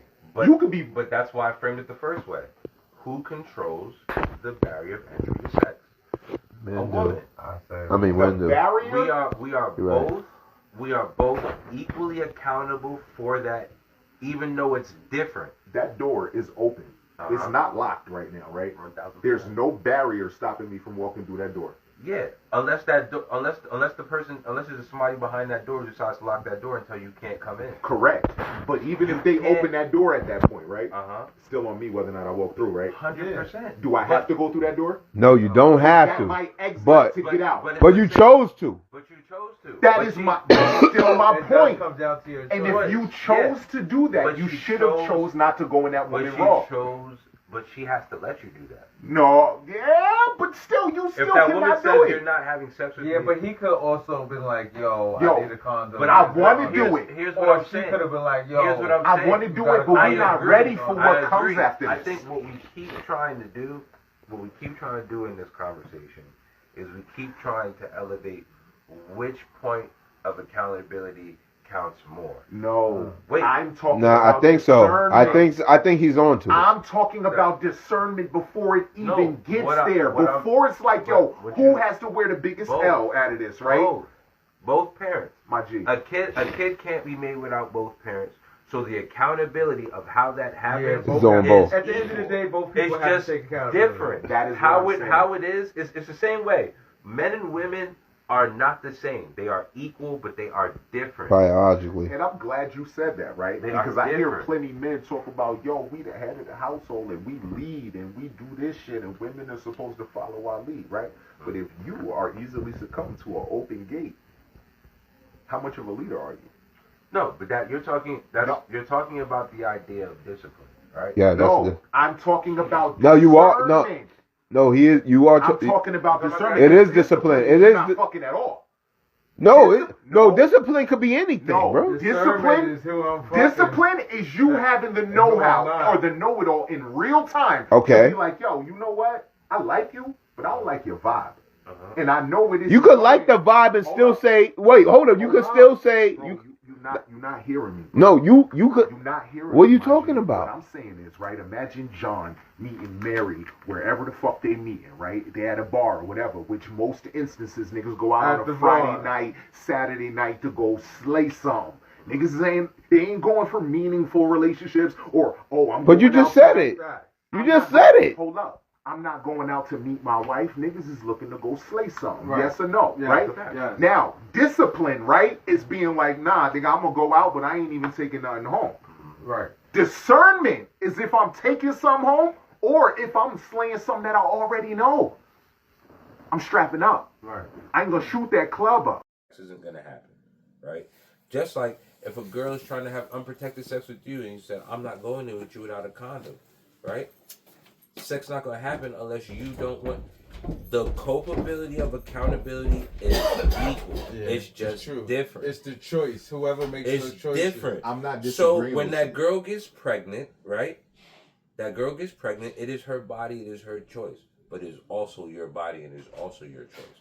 Because you guys could that baby. I know she has to have. I don't disagree with you in terms of. It's just the same. I think it's the same. Accountability. However, I think the accountability is held at different points, or the level of accountability. While it is in fact, I think when you're talking about an idea like that, going into semantics and get crazy. That at any bro, point, you talking about some crazy shit. No. I'm telling you, as a nigga who's been on child support for 21 years, but semantics don't take away from the overall big picture. The big picture is both of you guys are equally accountable for what happened. And if that's you're the talking case, about the steps of what happened to it, it still comes down to both of you equally being accountable for the procreation of a child. Decisions you made or decisions. All the decisions that were made up to that, you could. Because at any point in time, the decisions are going to be different. But you can't speak to how she feels. I can't. That's what I'm saying. You can't speak to the level of what she feels is that important is my point. Compared to what I cannot speak important. I cannot speak to. But when at the end of the day, y'all both. I can only tell you. I can only tell you. Both you were irresponsible equally. Yeah. I can only tell you about conversations that I've been privy to I've had conversations with women about that, or that I've been a participant people don't of. like to take personal accountability in the idea of procreating a baby. I don't know why niggas fight me so hard when I'll be like, yo, maybe we should be the ones to strap up, even if women are. I'm not trying to say that. I'm not trying to say no. Like, I do think we should strap up. You should actually. But I'm trying to say to you, 80% of the men that I know, bro. 80% of the men, the black men that I know, are in precarious situations because they don't like to use condoms. Because of their penis. Because of. But who has to let you have?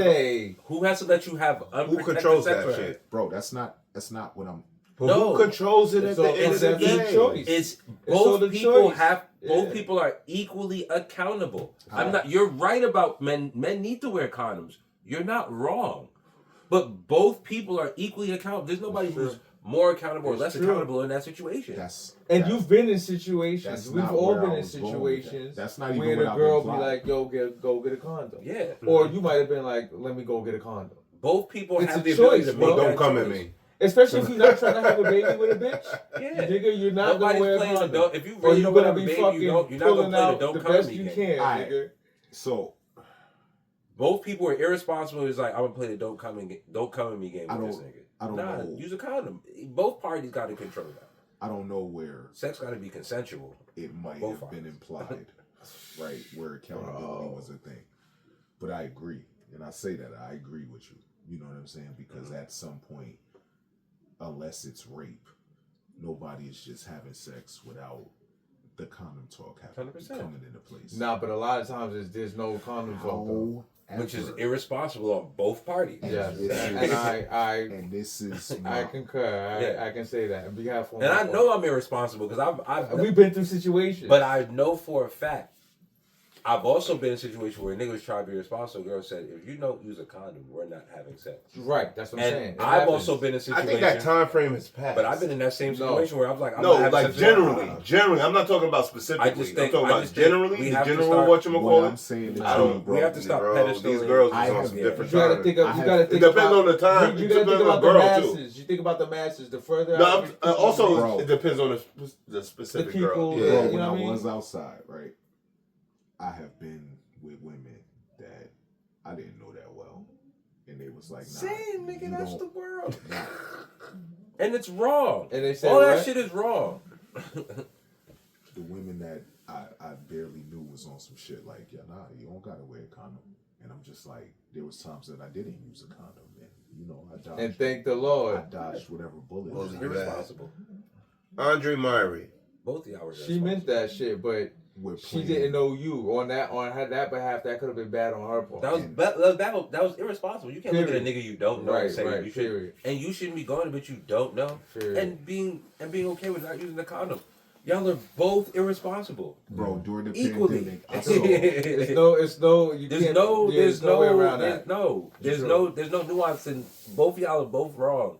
equally. During the pandemic, I saw a nigga with both. I saw a nigga with the Plan B Equally pills wrong. to his ear like the money phone, bro. Yo. What happened now? I said during the pandemic. Lil Boosie? No. Okay. I saw somebody during the pandemic. No Jay-Z. And they put a stack of Plan B pills to their ear like the money phone, bro. And the people in the comments was like, yo, let me get that. The reason why I bring this up is because regardless of who is to blame, there are a bevy or a plethora of children that are born out of some lusty ass evenings, bro. Yeah, on both parties. And see, again, it don't matter who fault it is. What fucking matter is But that's what I'm saying. It doesn't matter. I said we can both only have talk. to. I can only talk to the niggas that like. I can only talk to the people that like I relate Common to. sense. You can't. Both people You know have what to I'm agree. saying? Like I can sit with women and talk to them about this very same topic, but because And what I'm is not she a gonna woman, say? it's not going to be received the same. You know what But I'm saying? if I've I talked can to even but talk to that I experience. can talk to a woman who's gonna tell you it's my responsibility to not let a nigga come at me raw. And that would be But the we're not, ideal but we're female not fighting thinking. that. We agreed on that point. So yeah, so I don't know what I'm saying is again. Because I'm trying to, because you brought up the point about the Plan B pills. I'm trying to figure out. Yeah, you Nigga, we way too cool with fucking raw. You making me think about we something way that too happened. yo, my nigga. I I'm telling you as a nigga who is knocked down plenty of joint. I ain't gonna lie. Way too many of them were way too okay with me knocking that bitch down raw, bro. And if that shit was happening then, and I hear the way young beloveds be in the store right now talking about like, yo, let me get a honey pack, and they younger than me, or they talking about they about to go run a train on the joint. I know they ain't using no condom.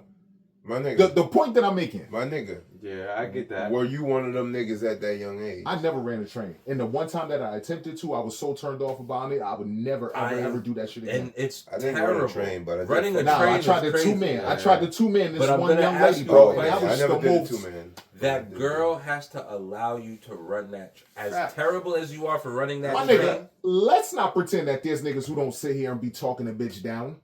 Let's not do that, bro.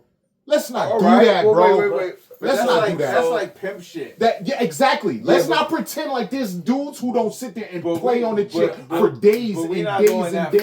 Because what I'm saying is, that's not prevalence right bro, here. Right what I'm saying is, the original But it point that I happens. was making, right, is that regardless, and I agree with you again. I think a lot of. I do think we try to pedestal accountability. Oh, we always do. We pick and choose. Nah. We pick and choose. Accountability But I is ain't doing that. universal. What I'm saying is, nigga, like, again, I can't. Women don't tell me about their problems. The men do.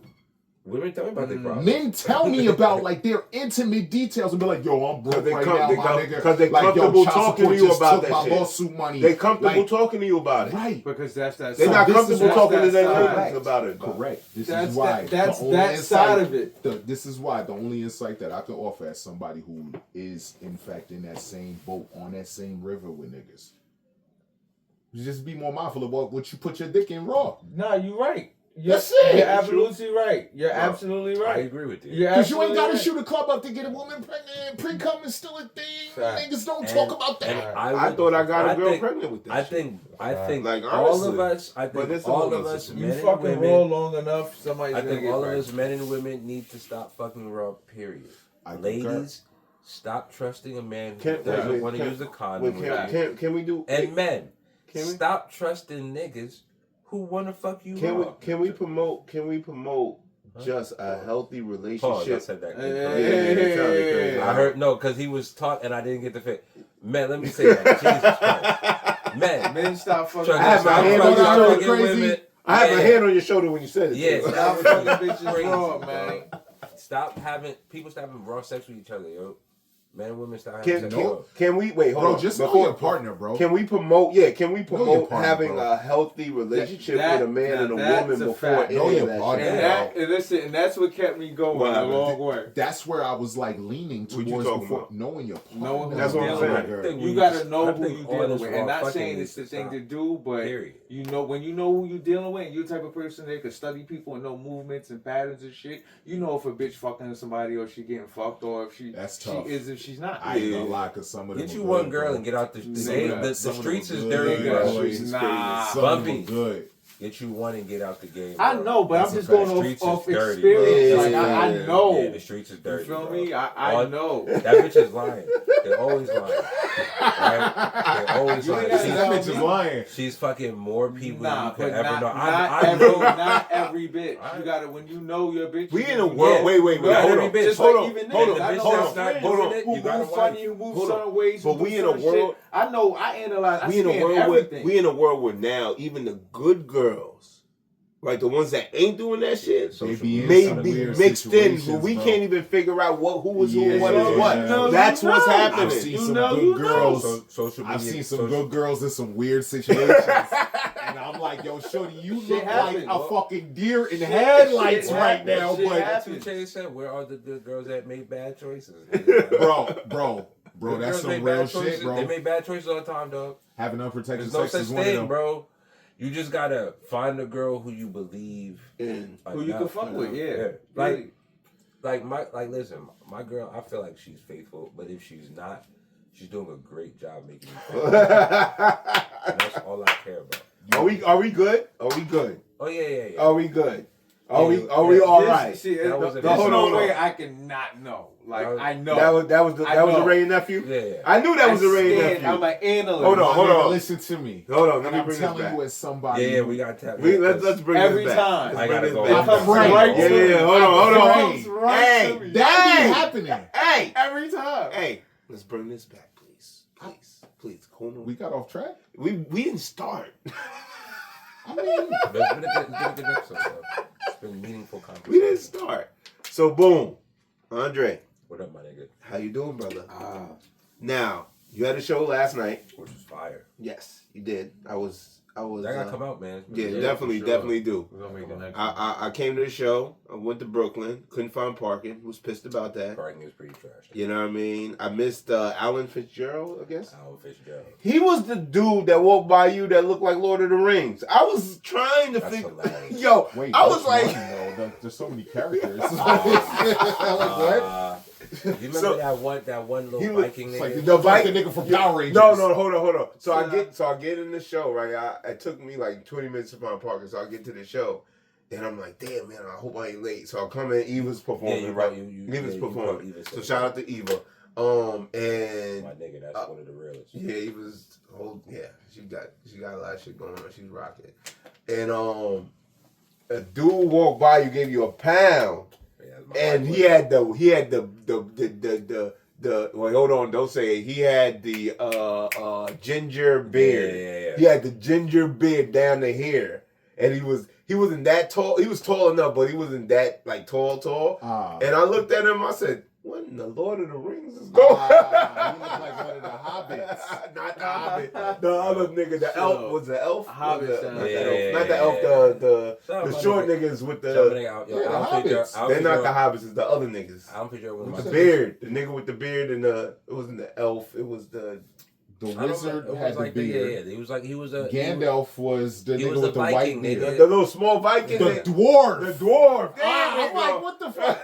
The short nigga. I'm like, wait, okay. The dwarf. Okay. Yeah, the dwarf. He looked like him. But he a beast, bro. Yeah, he's crazy. One of my favorite I missed him. I think I had probably one of the best sets of the night. It opened up. You opened up. I walked in there. Eva, she did a thing. And then there was Cherry and Trinidad. Now Cherry had a slower start, but when she got into it, and when she got hot. Yo, shout out to Ray and Nephew, my nigga that had Ray and Nephew. Oh, Yankee. He wasn't supposed to be on the show. He came through, had a bottle, had a shorty with him, and was giving everyone. He had Coors. He had a can of Coors. So now my nigga Fidel, shout out my brother Fidel, man. Who had the Ray nephew? I know the Fidel. Okay, Fidel. Fidel came through with his pops, who look younger than him. Yeah, his pops is 60 and looks younger than him. That Mm-hmm. nigga, he looks crazy. And his pops look like I knew. Like he looked like one of us. Like he looked like you hanging out with your nigga. For real. Yeah, for real. Crazy. He looked like 39. Yeah, she looks crazy, bro. He's pulling, like, he's pulling 25-year-olds if he wants. Like he's pulling some joints. Bro, he was like one of them niggas. You saw with a 30-year-old, you would get it. Right, that's crazy. Nah, and So it sounds wild, but I'm trying to tell you. So that was his father. So he came through with a Bolloré nephew. And this Bolloré nephew went all around the room. I didn't get one, but goddamn it, everyone else. I came in late and I wasn't trying. You know me, I come in and if I find a pocket of something I could say, I'm gonna say some shit and to keep it moving. Like I don't want to interrupt too much. Yeah, nah, it's young bull Geo Yankee came through. Geo, he had the chorus. No. Who's Geo? That was he had the chorus. He had the chorus. So He's this yeah. No, go ahead. No, so Geo went after Cherry. Mm-hmm. Cherry had a great ending to her set. It came together. And that was the female comedian that you had promoted last time he was on this show. You said you liked the fact that she didn't just stick on the whole, I guess, the sexuality of her. It's different. Yeah. Even though she did have some sexual jokes. But it's just different. Yeah. It's definitely blunt and to your face. Wow. Yeah. So she did her thing.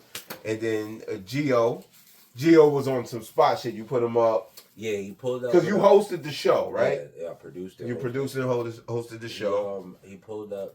BX comedy show, right? BK. BK, my bad. Don't get it mixed up, my bad. BK. Yeah, I don't do the Bronx. I like comedy shows. You don't do the Bronx? Not for comedy. He wants to live. I like comedy shows, bro. They just always be trying to sit us up front, man. And I'll be like, yo, if these niggas... Yeah, they're going to talk about you. Yo, I'm going to rush your stage. They're going to talk about me. Wow. Some Christopher Lloyd shit. Don't fucking talk about me. I'm just kidding. Up front. Shit, right there. Be chilling, bro.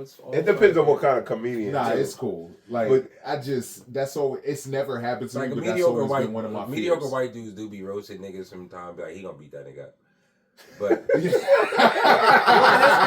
that nigga gonna roast me, bro, and I'm gonna just sit there. This guy right here. Like, oh, you're a fucking Hajiro. Yeah.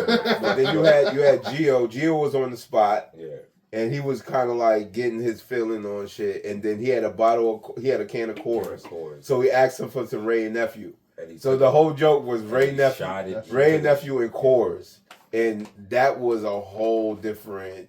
But it like gave him superpowers. That nigga started cooking. Ray and Nephews will do that to you, though. I call it Ray and my nigga, I was drinking that shit during the pandemic. I call it nigga spinach. Who the fuck? That's what he says. I don't know who the fuck I thought I was. Yeah. I was drinking Ray and Nephew and grapefruit in the summertime, bro. Yo, wow. You gonna fuck the shit out your girl. Is the nigga that made it called Ray? Yeah. And was his nephew also a co-respondent to making that shit? Like niggas is taking Viagra. I'm nigga, like, yes. I'm just gonna say yes. Yup. That's who did it. Yup. Take Ray and Nephew, nigga. Take it.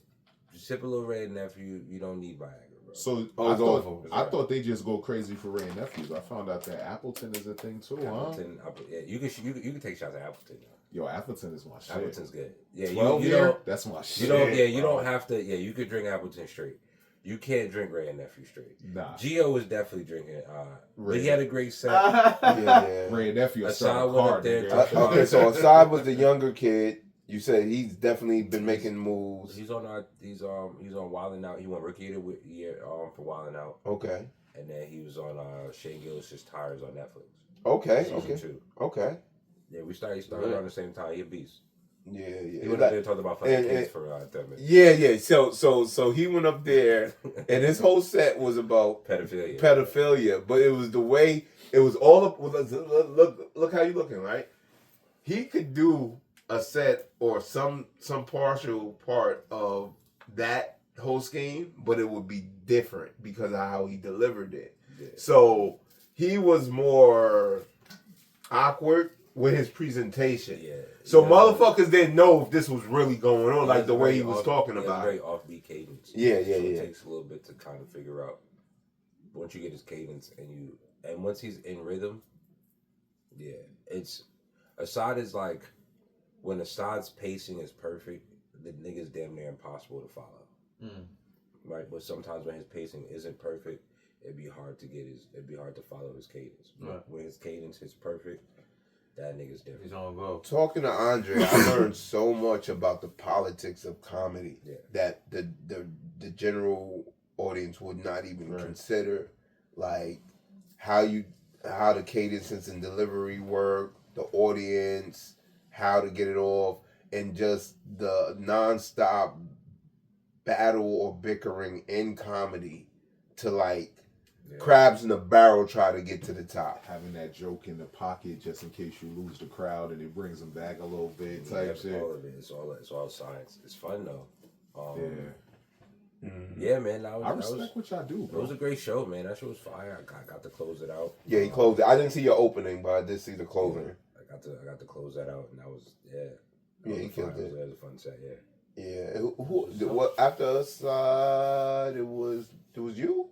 Who was? It was Asad and me. Yeah. Okay. Yeah, you cleaned it up after that, cause because some people was a little off with the whole. Listen, you saw my face. When he's like, I was like, with the whole pedophilia. Yeah, because when he said, so yeah, I don't want your child getting fucked, and it was just the way he was saying. Because he was basically talking about, and the audience was I didn't mean to cut you off, but the audience was mostly couples. Black couples. Black couples. Where's Timmy at right now? It's a simple time for parents, bro. It was nigga couples. Yeah, it was definitely. It was a whole bunch of nigga couples. Sure Timmy's not getting fucked. All right, so real quick, let's stay on point so we can get this all rocking. You moved to Cleveland. You've been to Cleveland for how long now? 3 months. 3 months, solid. Yeah. Solid. Shout out to Cleveland, I got some people out in Cleveland. All right. Because before you get busy out in Cleveland, I ain't gonna hold you.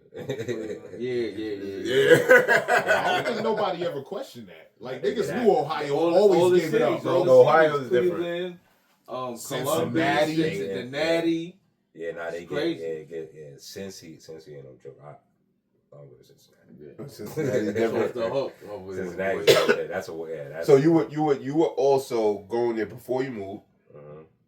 Or you was always working the rooms out there. Go back here. And you found a pocket. You said, "Yo, it's really working for me out there." Shout out to Connor Balderson. He's the Don't Tell producer. Him and Pope. If I'm being real, probably the real reasons I moved there. Pope at 30. He about to be 30. He a 29-year-old nigga who owns a sneaker store out there. He's also one of the top up and coming comics out there, and then the best comic out there. His name is Elijah Neville. Young kid too, like 22, headline hilarities out there. Them niggas just embraced it. But Connor just kept booking me on Don't Tell. Just kept booking me. Right. And I was, once my home club closed out here, it was just like, all right. And then when I started to see how cheap it was to live out there, it was just, all right, how I'm going to do it. Shout out to my nigga Pope. He was like, come stay with me for a couple months. His roommate got me a job doing security because I needed them too. Right, got you sturdy. Yeah. So it was just like, I was able to lock in, and then fast forward within 3 months, I got my own monthly show out there. We curated a weekly mic out there. Right, I got my own apartment. I live alone as an individual, and I can't remember the last time I had my own apartment living in Jersey. Right, I used to sell drugs. And I still have roommates. It was that. Like that. Right? So. Did they hold you down, the roommates? Oh, yeah. My roommates are like, they're my best friends. Oh, gotcha. Everybody was in it together. You feel me? My niggas, these are my people. Like, if you was to ever live with me, two things are going to happen. You're going to either start smoking a lot of weed or you're going to start working out all the time. Those are just two things you're going to do around me. And you're not going to be a nigga who's not going to be functional around me. You can't be around me and watch me work and not be functional. Right. That's right. All right. Gotta do something. You gotta do something. It's just you become uncomfortable. I'm never not moving. So what's the difference that you out there? That I study. I watch all your stuff as much as I can. So I knew you was gonna say that. So what's the difference between Cleveland whites and I guess standard whites? Cleveland whites kind of remind me of Canada whites. And it also depends on where you at, right? So I'm in a more liberal area, right? Which was in Lakewood. That's where I normally do comedy. It kind of reminds me more of like Williamsburg. Gotcha. Right? So those white people. Oh, gotcha. Yeah, those white people, the reason why the rooms work out there like is hippie types. It's hippie types and it's performative support. So I can tell you how much you suck as a person, as a white person, and you'd be like, haha, this nigga's right. Even though you don't feel like that. Right? So it's but the rooms aren't easy out there either. Like the best rooms out there are it's everywhere, but the black rooms out there are fucking fire. Right? But black rooms out there are not easy to make laugh. Don't think they don't give you no pity. Right. Cleveland probably got some of the toughest rooms. There's niggas who won't go back to Cleveland. But that's why I like working there, because it still keep me sharp. Right. The only difference between working here and working Cleveland is the level of comic I'm working around all the time. There's really good comics in Cleveland, but it's the best comics in New York. You know what I mean? That's really the difference. Again, bringing it back there, but nah, I can see that. But then that makes sense though. Like, still that sharpens you up being out there, and because the room feels tough. Facts. I just need, but I'm like even coming out here and seeing like the show, seeing the level, right, that these comics was on last night. I was like, oh, thank you, bro. Yeah. Seeing the level these comics were on last night, I was like, yeah, I'm not getting that every night. Right. That's my set was really good because of the level that the comics brought that night. Right. So that's the only thing. That's the difference between New York and Cleveland is, but it's way more support in Cleveland. I sold out my first show. Them niggas don't know me out there. Right. They just gonna come because it's a smaller town. They gonna come support some shit. That's how it happens, bro. Something to do. To your point about Jersey leaving to have to like make a name and then coming back home. Yeah, but that's how it goes. It goes like that everywhere. You gotta bust a move and figure out where it works. I don't like look at Philly. Nah, I think you can grow home. It's really the proximity. I think we really don't understand just in terms of how big that gravitational pull when from you say New York Philly is. though, elaborate. Philly artists pop out in Philly. Look at Shane Gillis. Shane Gillis popped in Philly first, right? Then went to Austin and popped, right?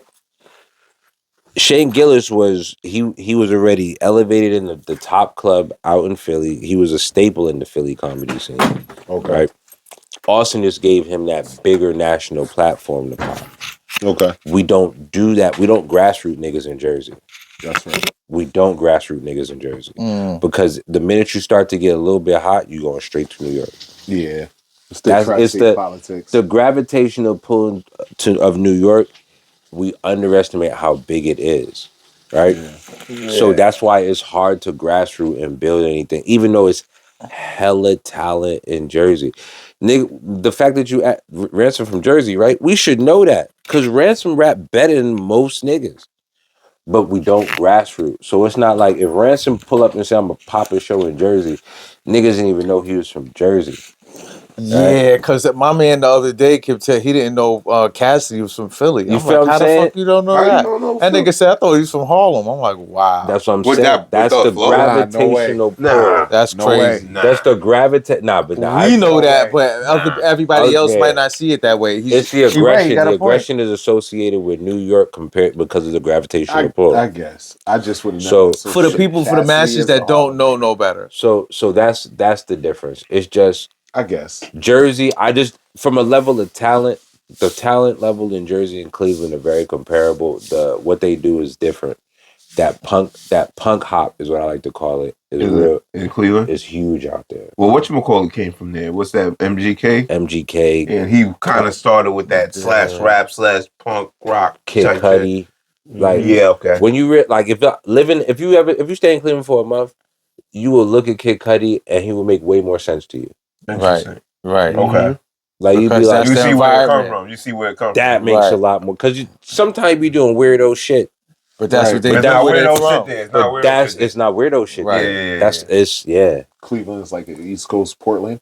Yeah, it's crazy, bro. Like it's like the art out there is crazy, bro. Like they have this like grunge like hip hop. It's weird, but it's fire. And when I tell you niggas grassroots and support niggas, and then they have like there's a grassroots. Her name is Sierra De Leon, if I'm not mistaken. Gotcha. Fucking super dope artist. But she grassroots to the point where she became a regular performer at the Rock and Roll Hall of Fame. Right? Like she performs at that venue. They do that out there. Anthony Mayo, shout out to him. He's another comic. He's headlining Hilarities, right? Which is their mainstay club. It's one of the best clubs in the country. He's mainstay as a homegrown Cleveland comic. Wow. Right? We don't do that here. Yeah, is it because it's not a big comedy scene as far as like There's not a huge comedy scene. not We just don't know because the best comics are gonna go to New York. but right, but I'm saying as far as started in a New York. stage front here Well, in New New York is Jersey that. for people to go and tell comedy, like you feel what I'm saying? Like now you got NJ Pack Dojo, and all that shit. Bananas, Stress Factory, Jersey City got a huge scene. Newark got it. There's a scene all over, right? The Dojo, right? In Monmouth. They're great clubs, but I can just go to the city. Sheesh. Word, that's out there. Sheesh. 30 minutes. From where? From here. Monmouth where? Those Where's is it at? like No, I'm not Monmouth. I'm thinking not Monmouth. Fucking He was looking like No, where? because no, Monmouth not is a Monmouth. whole county. I just Not scanned the Monmouth. whole map just now. Like, not Monmouth. That's a whole county. Like more closer to like Monmouth County Morris. sounds far. Morristown. Like that. Morristown is in Morristown. Yeah, that's horrible, 30 minutes, 40 minutes away. Hoboken, they got a great show at the Green Room in Hoboken where a lot of national headliners who come from there's rooms, but these are new. Like even when I was doing shows out here, I was taking New York comics to perform out here, right? Because they're the best comics, right? The gravitational pull is too big. It's too. The proximity is too close. Did you see that? Not to cut you off. Did you see that whole beef? Or you, depending on if you've been online, there was a little beef about who had the best comics, New York comics or Austin, Texas comics? Because that's I know, but there's been a little. It's not even close. I know, but like the fact there's even a conversation. I've been to Austin. Austin is. It's 90% open micers. It's a rebrand, and 10% of niggas who are jerking off on these open. A lot of people. That's crazy. A lot of people from LA go there. You go there, right? Listen, no disrespect. I really don't care because I don't know the nigga, but it's just not good comedy to me. But shout out to him. You do it. But like, which one are we talking about? Timmy No Breaks, right? Austin that nigga. It's not good. He's just a. It's not good. He's when you have an audience that will capitulate to that low hanging fruit, more power to you. He does that. You have 2,000 more rounds. He's a rebrand of Dice Clay with extra shit going on. Yeah, if you have a bunch of morons willing to listen to it, then that's cool. Like, get honestly, your money, but it's not a good. Honestly, I do watch. So to look at and say to even try to compare Austin, I do watch Kill Tony. Unless you're trying to group like Brian Simpson and Shane Gillis into Austin comic. Shane is a Philly comic. Brian Simpson's from is from the West Coast. Shane, you always talked about Shane, and then when I actually watched him, a lot of times I did see him. He a beast. Okay, but he's so naturally fucking funny, and he's so naturally just a white boy that's just talking white boy shit that you don't even. You like, all right, I get it. Like, and he put niggas on, bro. Yeah, he do. Like his shit is funny. Like I said, he put a side on. He put my nigga Anthony Moore. Like he put niggas on. Lemire, Nate. He's the type that he's not afraid because comedy always has this thing about like he know he funny for. They're afraid of who's gonna possibly get ahead of them or whatever. He made Chappelle laugh for real on stage. Like he's funny for real. But yeah, I see you got Corey Holcomb on here. We ain't told. Yeah, we got a lot of like topics and shit. Now, I told you yesterday in the car when we was coming back from the show before we got to Flamingos. That was a whole nother episode. Flamingos. It was in the spot. It was a good time until it wasn't. Yeah. So yeah. But was Liddy in there? No. I had a good time. I got into it with my girl. Yeah, but everything is cool now. Yeah, everything's good. You know, like I haven't been around. We had to calm this nigga down. That's what happened. And no, calm me down because we had a misunderstanding, and you know how like women don't like when you having fun without them. It was like that type of situation. Because I had seen her in like a. We don't have to talk about this. Yeah. I love you. That's right. I love you. Lydia wasn't there. No, Lydia. I did look around. I was like, Lydia was not there. She was there at all night. So I'm gonna be real. Lydia, a real nigga, bro. Because like to strip locally, is gangster, bro. Yeah, that's Nah, true you too. gangster for that. I mean, she does it. She does it outside of there too, but she Nah, fucks she's up. gangster Nah, for you's a that. gangster for that. Yeah. Shout out to Lydia. You know what it is. And Carrie, yeah, you can't throw that at her, bro. Yeah, that's just gangster. Yeah, I was looking at. I seen some ass. I was like, I don't know if this is local That's ass hilarious. over here. You wouldn't know. I don't know. But yeah, so boom. So the Corey. Let's just get into Corey Oakland. We got all the shit we can get to right quick. I told you my assessment of the situation that this whole Corey Oakland shit started when he had Anton Daniels on the show. Mm-hmm. Two of them motherfuckers are similar and not similar at the same time. Nah, this shit started when he put hands on that woman on camera. All right. That happened. All right. But I'm telling you what sparked what's happening now. Because he did that. That was like almost a year. It don't matter. No, I understand that. But that happened. I understand what you're saying. I'm just saying, I'm trying to put it in perspective. That happened like some time ago. It was out. It didn't get that much press, but it was out. They did the whole court thing. And supposedly it kind of got swept under the carpet. But what happened is he had Anton Daniels on there, and they had their little bickering shit. And then it got to a point where Anton was like, "Yo, let's just let's shoot a fair one." Now, if I tell you let's shoot a fair one, and I have security with me, you might not think that's the greatest idea. And so who goes outside to shoot a fair one with it? I'm beating you up right there now. I don't No know. no one shoots a fair one anymore. I'm punching you in the face if I got a problem with you. If the problem is that aggressive, he didn't do that. Exactly. He didn't do that. Then he the kept video, talking, right? The video of Corey. But because he didn't shoot the fair one with Anton, somewhere, somehow, somebody after that put out the video of him so-called mushing but punching homegirl on video. Comparison to you won't fight this man, but you do this to a woman, and now the trickle down happens. So my question is, how before you get to that question, footage, bro? Wait, before you, I don't know who had the footage. No, that's not. I don't care who had the footage. How long did niggas had this footage before it came out? The footage was out prior. Like I told you, the shit happened a year ago. So and the shit happened like a year or so time ago. He'll hit a girl, but it came out, but it didn't get that much press doing whatever. They went to court, and it was some shit about swept under the rug. Yeah, it was swept under the rug, right? Here's what's hilarious about a Corey Holcomb to me. You know that you have tangible evidence that you put hands on women. You still moving, talking the way you do, acting the way you do. Because they feel comfortable. Right? So Corey Holcomb is a hilarious comedian. If that's what you look. If you look, I think he's a funny comic. I think the subject base is very, very narrow. Right? And I think Corey Holcomb hate women. Right? Just from like, and he got some shit with the gays because he keep talking about. I don't even whatever it is with the gays, he got with the gays. Niggas is always on that bullshit. I just think that's him being an older black man and what they come from. That nigga ain't even that old, bro. He's in his 50s. Yeah. That's not that 10 years older, nigga. 10 years older. But definitely. But hold on. Wait a minute. Let's not. He was born in the 70s. Think about how we grew up. And think about how great culture was talked about when we was young kids. These niggas was formative adults when gay culture was demonized the way it was. They don't evolve. A lot of these niggas they don't evolve past that. That's the same thing that Corey is. I'm not justifying Corey's behavior. I'm telling you that's a lot. That's why a lot of these older niggas are the way they are. The way gay culture was embraced when they were growing up is not the same way it's embraced now. Revisionist history got to stop. Niggas lived a different life in a different time where shit was acceptably different than it is now.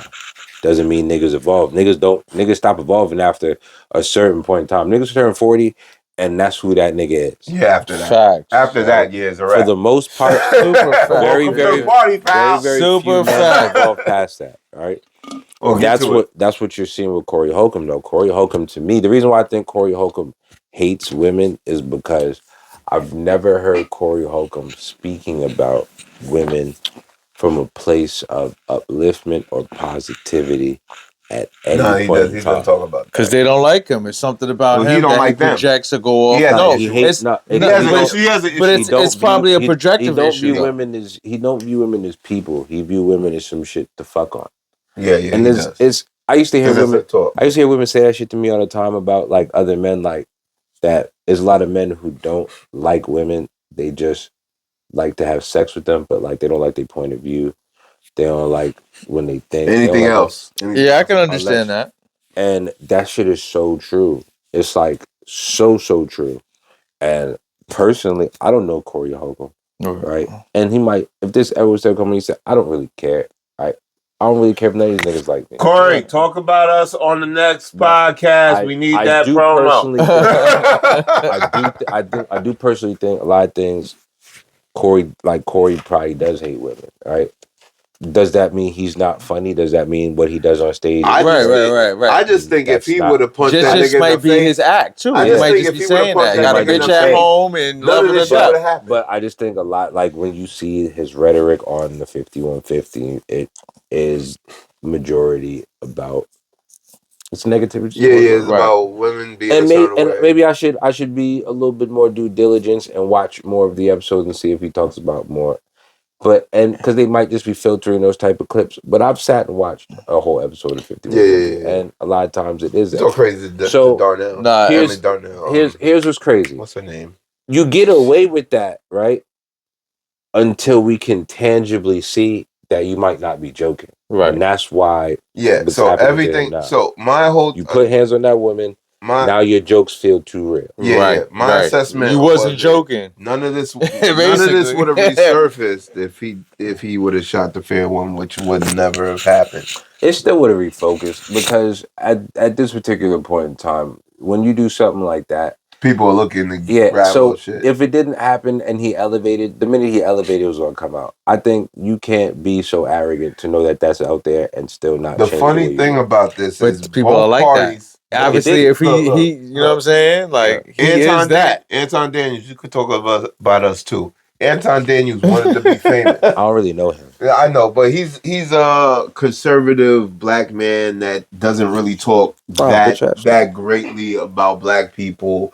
He does. I know the type. Yeah, he was. Yeah. That was the argument with Corey. Corey was like, I agreed with Corey. Yeah, you agreed with Corey at that time. Like, you talking all this shit about black people, but you're not saying nothing about white people. And well, once you put hands on women, I really don't. It cancels everything out. I really care. It cancels everything out, which is understandable. You can always walk away. But as a man, you need to have that type of restraint. Once you do that, I can't. I really don't care. Yeah, but there's the niggas that just hit women though, like not even to the point where they're provoked. Being provoked is one thing, but niggas that just be beating bitches up is a whole nother deal going on. Your man Ray nephew was saying some shit, and I was like, bro, don't say. Yeah. He Jamaican. Oh, that's why it's all right. It's Jamaican. Nah, I'm not saying it's just okay. Saying. Just telling you why that shit was being said. And Anton Daniels, now that he's getting claimed that he's been fucking on a married woman and he's married too. That wasn't true. That girl actually clarified it, and I felt bad for her. What you talking about, Mika? Yeah. There's a lot of. No. He might be fucking on. No. I just don't think that girl he brought with her should have been clear, because his wife even came out and said, "Bro, we love her. She's always around." Yeah, I don't want to get too many. I don't like talking about niggas' personal shit that I don't.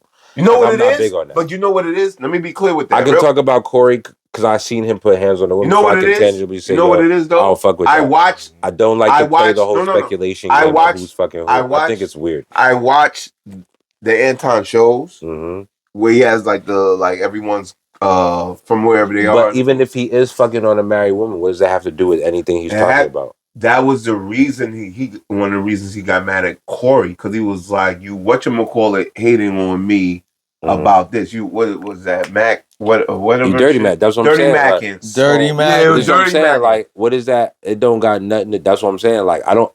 In terms of his content, I don't really know it. I've seen a couple clips. He's what I would call a coon.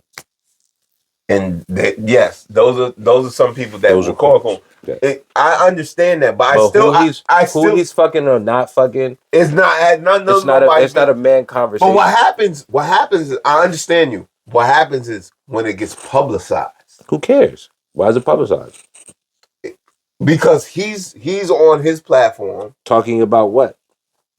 Talking about whatever he's talking about with these women. But what does it have to do with him fucking the married woman? It has at the time it doesn't. But if you insinuate certain shit in those conversations, is he talking about women holding themselves to better standards and shit like that, or men holding themselves to better standards, or is he just talking about how he has a certain point of view that he feels that? Because I feel like it's just more capitulation to white culture that he. Listen.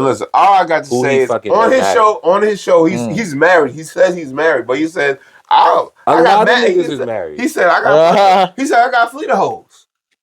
And so that's what I know. So he's open about it. Yeah, he's open about it. I'm not knocking that. But the girl that they claiming is not. So now when you bring this woman around with you all the time, it's just a perspective. I'm not saying that's speculation. And he didn't say I'm fucking her. He said I got a gang of hoes. Right. And I only fuck with hoes that why are we so concerned? If he say he got a gang of hoes, why is it even a conversation? He's telling you what it is. Why is it a conversation? Right. People nosy want to try to. That's what I'm saying. The whole idea. The whole idea together. Always with that. That being a conversation. Her. When did this become a thing? This is what is on. And leave that to women. We men. I know. I don't give a fuck about him. I know that. Who he's fucking. For the longest time, I sat here and I was fucking lost until I sat there and I pieced it together and I know what you're talking about. The clip where dude showed up to the platform with his other woman or she works with him. I mean, they might be like that. Yeah. You know what I'm saying? Like it was another woman. To a female. This shit is performative, dog. But the first thing I said is Anton got what he wanted. He's famous. He wanted that. I still don't know. To his point. Because now he's on. To his point, I still don't know who the fuck this guy is. Me neither.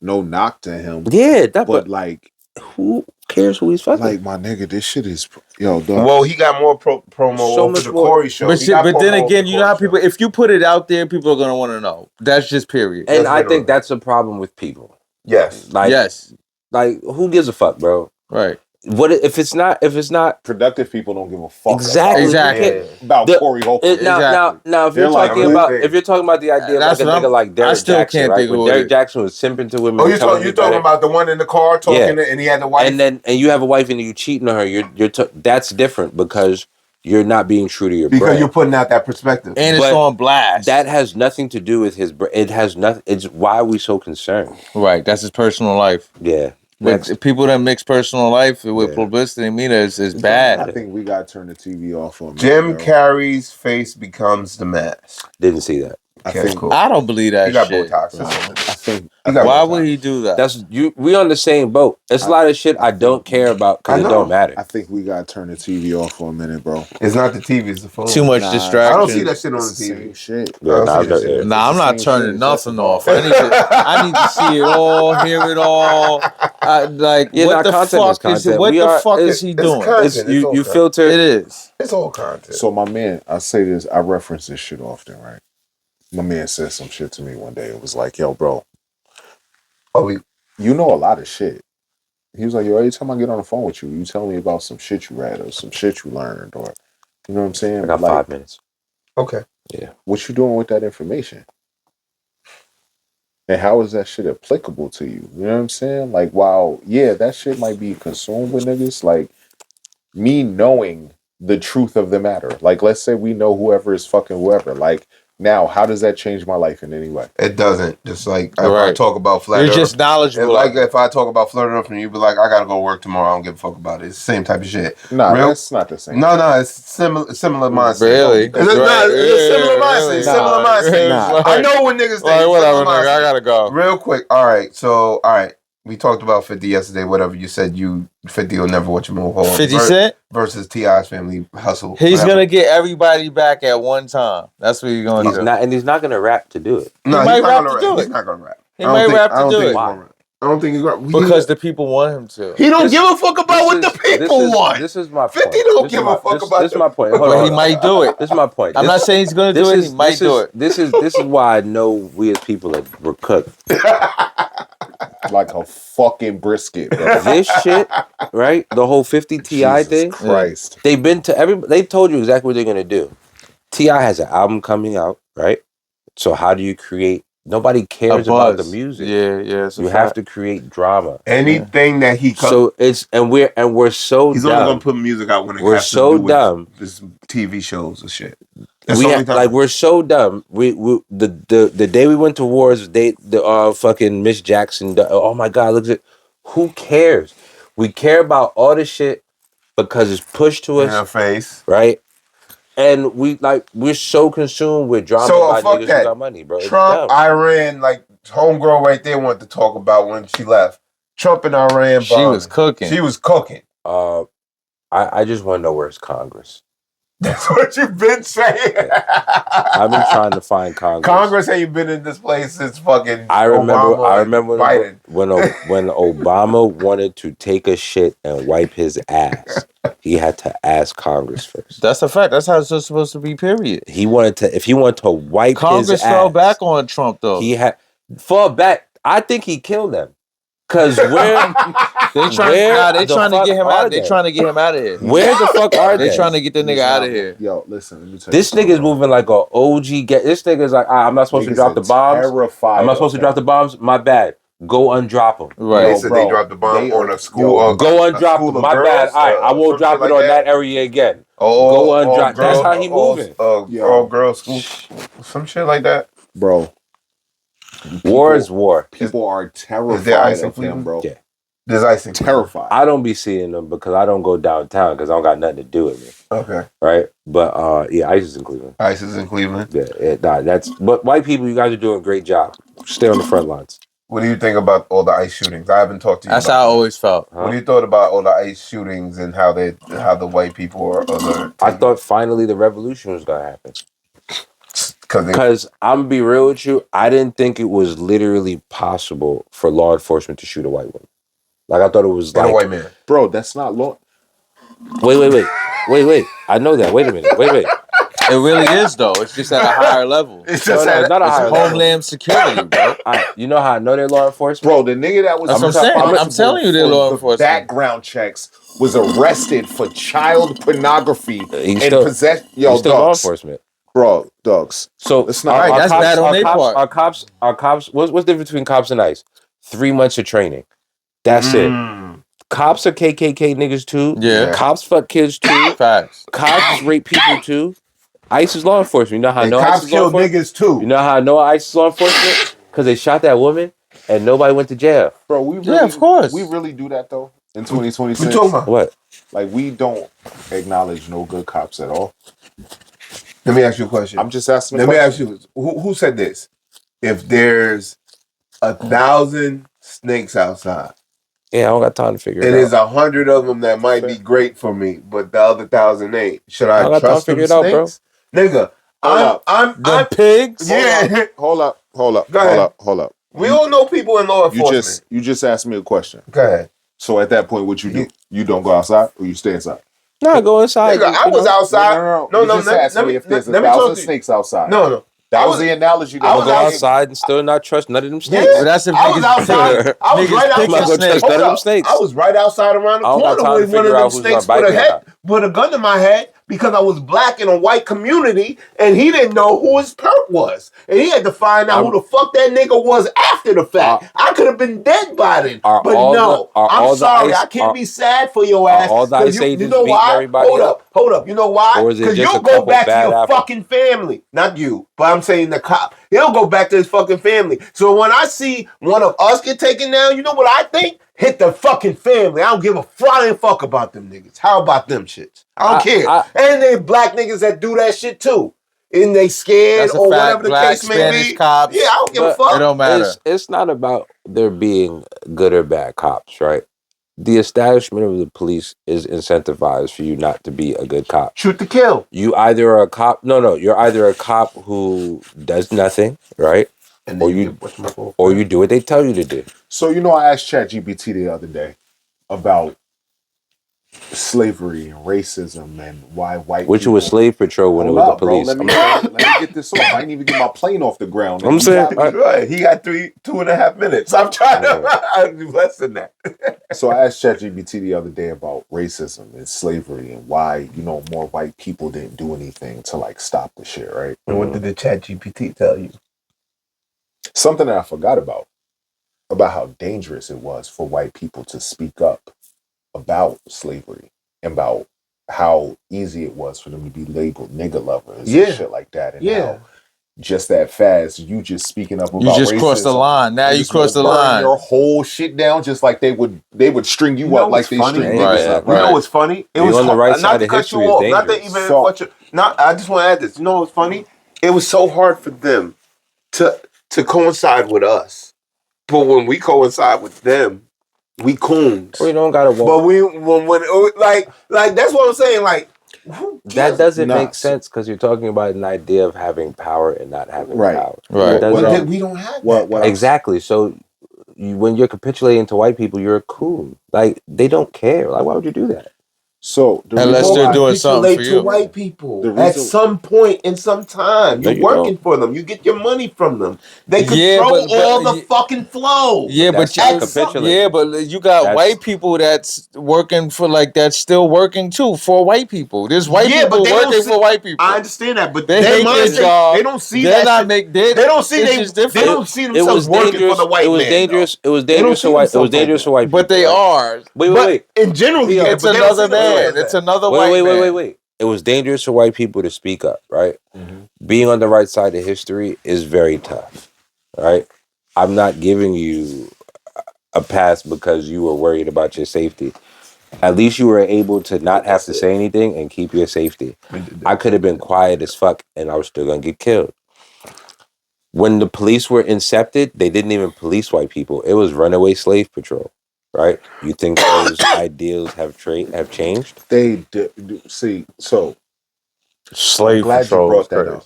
It was runaway slave patrol. Yes. In addition, they used to eat niggas. They still do. They hunt niggas on islands too. But you saying that they did not? Saying niggas like it's fucking animals. That's how they hunt see niggas like animals too. I seen a clip and my man said we think of black people as pets. They called us some kind of fucking pet. So when you that's how they think. But dogs are still better than us. I think cops are well intentioned, right? Them nigga just got shot. I think most cops join the police force well intentioned, right? But at some point they get that thing. You're gonna see some shit. No. You're gonna see some shit. And you're gonna say, "Hey, I gotta keep my job." Yep, that's a fact. Shut my mouth. And yes, your livelihood. You become one of them. Your livelihood. You become one of them. Just because you're not infringing on the person's rights personally, a lot of cops and most cops who I've talked to have told you, yes, I've had to bite my tongue to keep my job. Yeah, and that's your livelihood. That makes you a bad cop. Would that make you a coon or simp? Or not simp? No, you're a bad cop. Oh, what's the simp? You could do you could throw some coon in it too. So let me ask you a question. And a bad cop. Yeah. Depending on the situation. With that theory, Mm-hmm. Would I be a bad employee at my job for biting my tongue for some shit I could normally say something about, but you can be. Yes. You can be if you're enabling Is it infringing on somebody's rights at the job? Is it going to cost somebody? Are you afraid it's going to cost you your job? Right? Yes. Are you afraid? Are you doing it to keep your job at the expense of somebody else? So livelihood. So what you're saying is that instead of me being strategic in my approach, that I should put myself infringing on somebody's rights. You can't be strategic about that. If you see somebody who is a police officer who is infringing on somebody's rights, and you say nothing to keep your job, you're a bad cop. That's not what I'm talking about. But that's why all cops are bad cops. Because almost every cop has seen some shit where they had to bite their tongue to keep their job. You're a bad cop. Yeah. It doesn't mean you out here beating niggas up. You're not. But once you What they do, say? Your integrity is gone. your silence, your integrity is You gone. might You're a not bad have cop. lied, but if I didn't tell you the situation, isn't You're a it bad the same cop. type of situation? Like If like he a nigga lie? with Rodney King, Okay, nigga, and they that's where you beat think that that nigga blue, to death, and you blue ain't wall of say silence nothing, comes from. nigga. You're a bad cop. You You have ain't to shut gang, the hell up, nigga. We in it or you're going together. to be pushed We out. in it together. Blue, So if you're gonna be nigga, pushed the out, if you're blue, gonna be the pushed cold out because you blue. have to not say nothing when cops do something that is unethical, why would anybody trust anything that has to do with law enforcement? Nigga, as kids, nigga, we knew Come on, police run. That's All one of right. the first things we learned. Yeah, run, get away from Police, that. cops and robbers. All right, Oh shit, police run. my guess, he is there anything that we need to talk about? Because you said you're going back to Cleveland. You're gonna be back out here. Are you back out monthly? Monthly. In fourth BK, right? Saturday, Not BX, BK. Fourth Saturday of every month in Brooklyn. Okay. BK made. Okay. For sure. I'll pop out every Saturday. BK made comedy. BK made comedy show. I had some other shit. Real quick, the Backman shit. I said, real quick, will white people use this Tourette shit as an excuse to just say what they want now? Which they always do it. I think we put way too much emphasis on what white people are saying instead of what white people are doing. Real quick, too. You were right when we was talking about that earlier. I think black people are too emotionally stuck on what racism they feel is. I think real racism is action more than words. Real racism is I can't go to the grocery store without spending $100, no matter what I buy. All right. I mean, that's classism. That's not racism. It's not racism. I mean, It's classism. Racism is going to the store and spending that $100 and you getting less quality food. Yeah, that's a fact. Because you gonna go to Wegmans in fucking Maplewood or goddamn Dumont or Northvale or wherever or King Supermarket and spend that same $100. Like but it's still classism because not everybody in Dumont got it like that. So they don't. Not all of them. In Dumont? Not the whole Dumont got it like that. Yeah, niggas be paying for the house. Not the whole Dumont, bro. Okay. Maybe most of it. But there's niggas, there's white people there that's nigga living check to check. Yeah. Is there anything you need to say? We want to talk about anything we didn't get to before you have to go? Yo, come to the shows, man. They be fire. Come to the shows, they be fire. In Cleveland and in Brooklyn. Yeah, that's where the Iceman Kuklinski was from. Oh, what's the new special? It's gonna be called Accountability Sucks. Woo! Repurposing that idea. I think it needs to be spoken about now. We Accountability. heard some of the material last night. Accountability sucks. So the majority of the material. Yeah, it's just is it towards everything. Yeah, okay. yeah. I don't accountability. There's no accountability sucks for everybody. But it's necessary. Right. You don't grow, you don't evolve unless you take accountability and reflect and see, yo, you were wrong, you were right. So it's a concept I think needs to be talked about now. Gotcha. I think the material, like I said, you've heard some of the material last night. I think those ideas are being approaching it perfectly. So yeah, man, I'm excited for that. You know, black people adopting white kids. Yeah. I like that joke a lot. It's a real story. Yeah, that's what he said. Got it from a real story. Shout out to Sky Johnson. She's the comic is about. I really, yeah. That's ill. So shout out to everyone that was at the show last night at BK Made Comedy Show. Shout out to all the artists that performed. It was a great show. It was the first start of what you got going on right here. Yeah, no, I'm just. Only reason why I want to do it is to be able to still pop in and out of the city, so I can stay sharp. Gotcha. Sure. I really don't care about making it in the city. I'm saying this. I'm an arrogant nigga. But your arrogance is a simmering to the arrogance now. It's not like blatantly out there. I think it's just I don't think a lot of these guys are funnier than me. Period. I've proven it. On any stage, a lot of people who are supposed to be them guys who are on the biggest stages can't fuck with me. Mm-hmm. So at this point, like I'm not You want very thought-provoking comedy with an edge. I'm playing the game all hard. Like I could do the low-hanging fruit and kill, but I'm playing the game all hard. Right. You're trying to go to different places, different faces, and hit different landmarks. I'm trying to do. Yeah. I'm trying to make sure the offspring of Shane Gillis and Patrice O'Neal. Those are that's a everything, man. Those are guys I really look up to. Appreciate that. You know what I mean? Andre, it's always a pleasure. Yeah, we always talk. It always gets all over the place. Yeah, when we come to it's always a good time, man. You I know always what I mean? enjoy these conversations. Flamingos was a time. Flamingos was a time. Flamingos was a That was time. a phenomenal. You know what I mean? That was a phenomenal little gathering. Yeah, we definitely had a entertaining time. And Ray and Nephew would not be. We need Ray and Nephew coming to a couple of shows. Is he coming back to the Brooklyn one again? Yeah, Fidel, you're gonna see Fidel again. Okay. His name Fidel's Fidel? family, yeah, like yeah. Castro? Okay. Fidel's Fidel's family, bro. He used to bounce with us at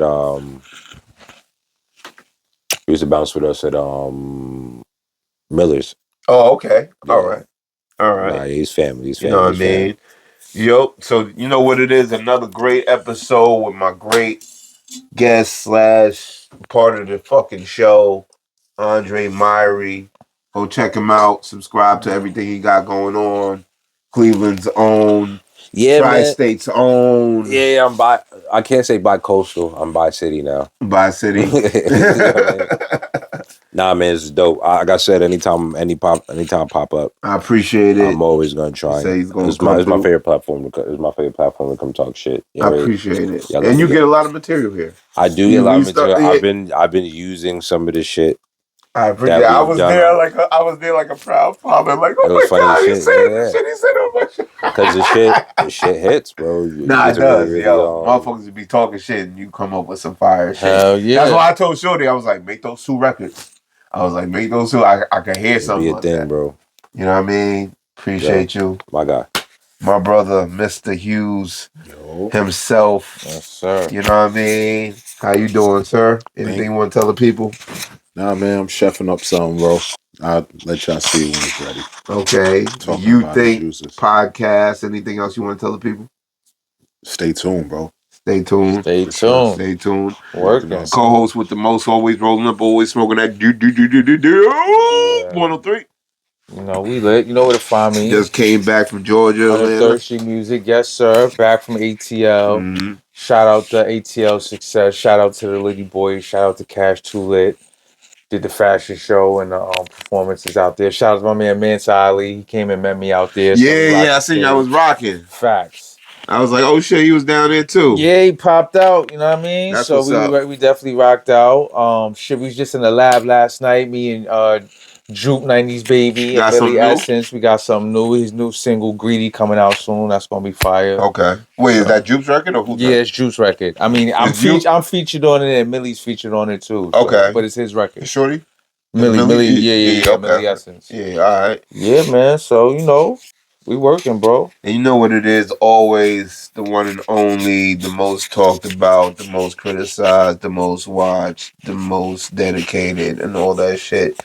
We are the unstoppable, undeniable, uncomparable, almighty, like the goddamn Avengers, AWP Attention Horse Podcast. Once again, you could call me Poe or you could call me Anthony. I don't give a fuck. As long as you call me anything, as long as you call me, goddamn it. Another episode. Peace.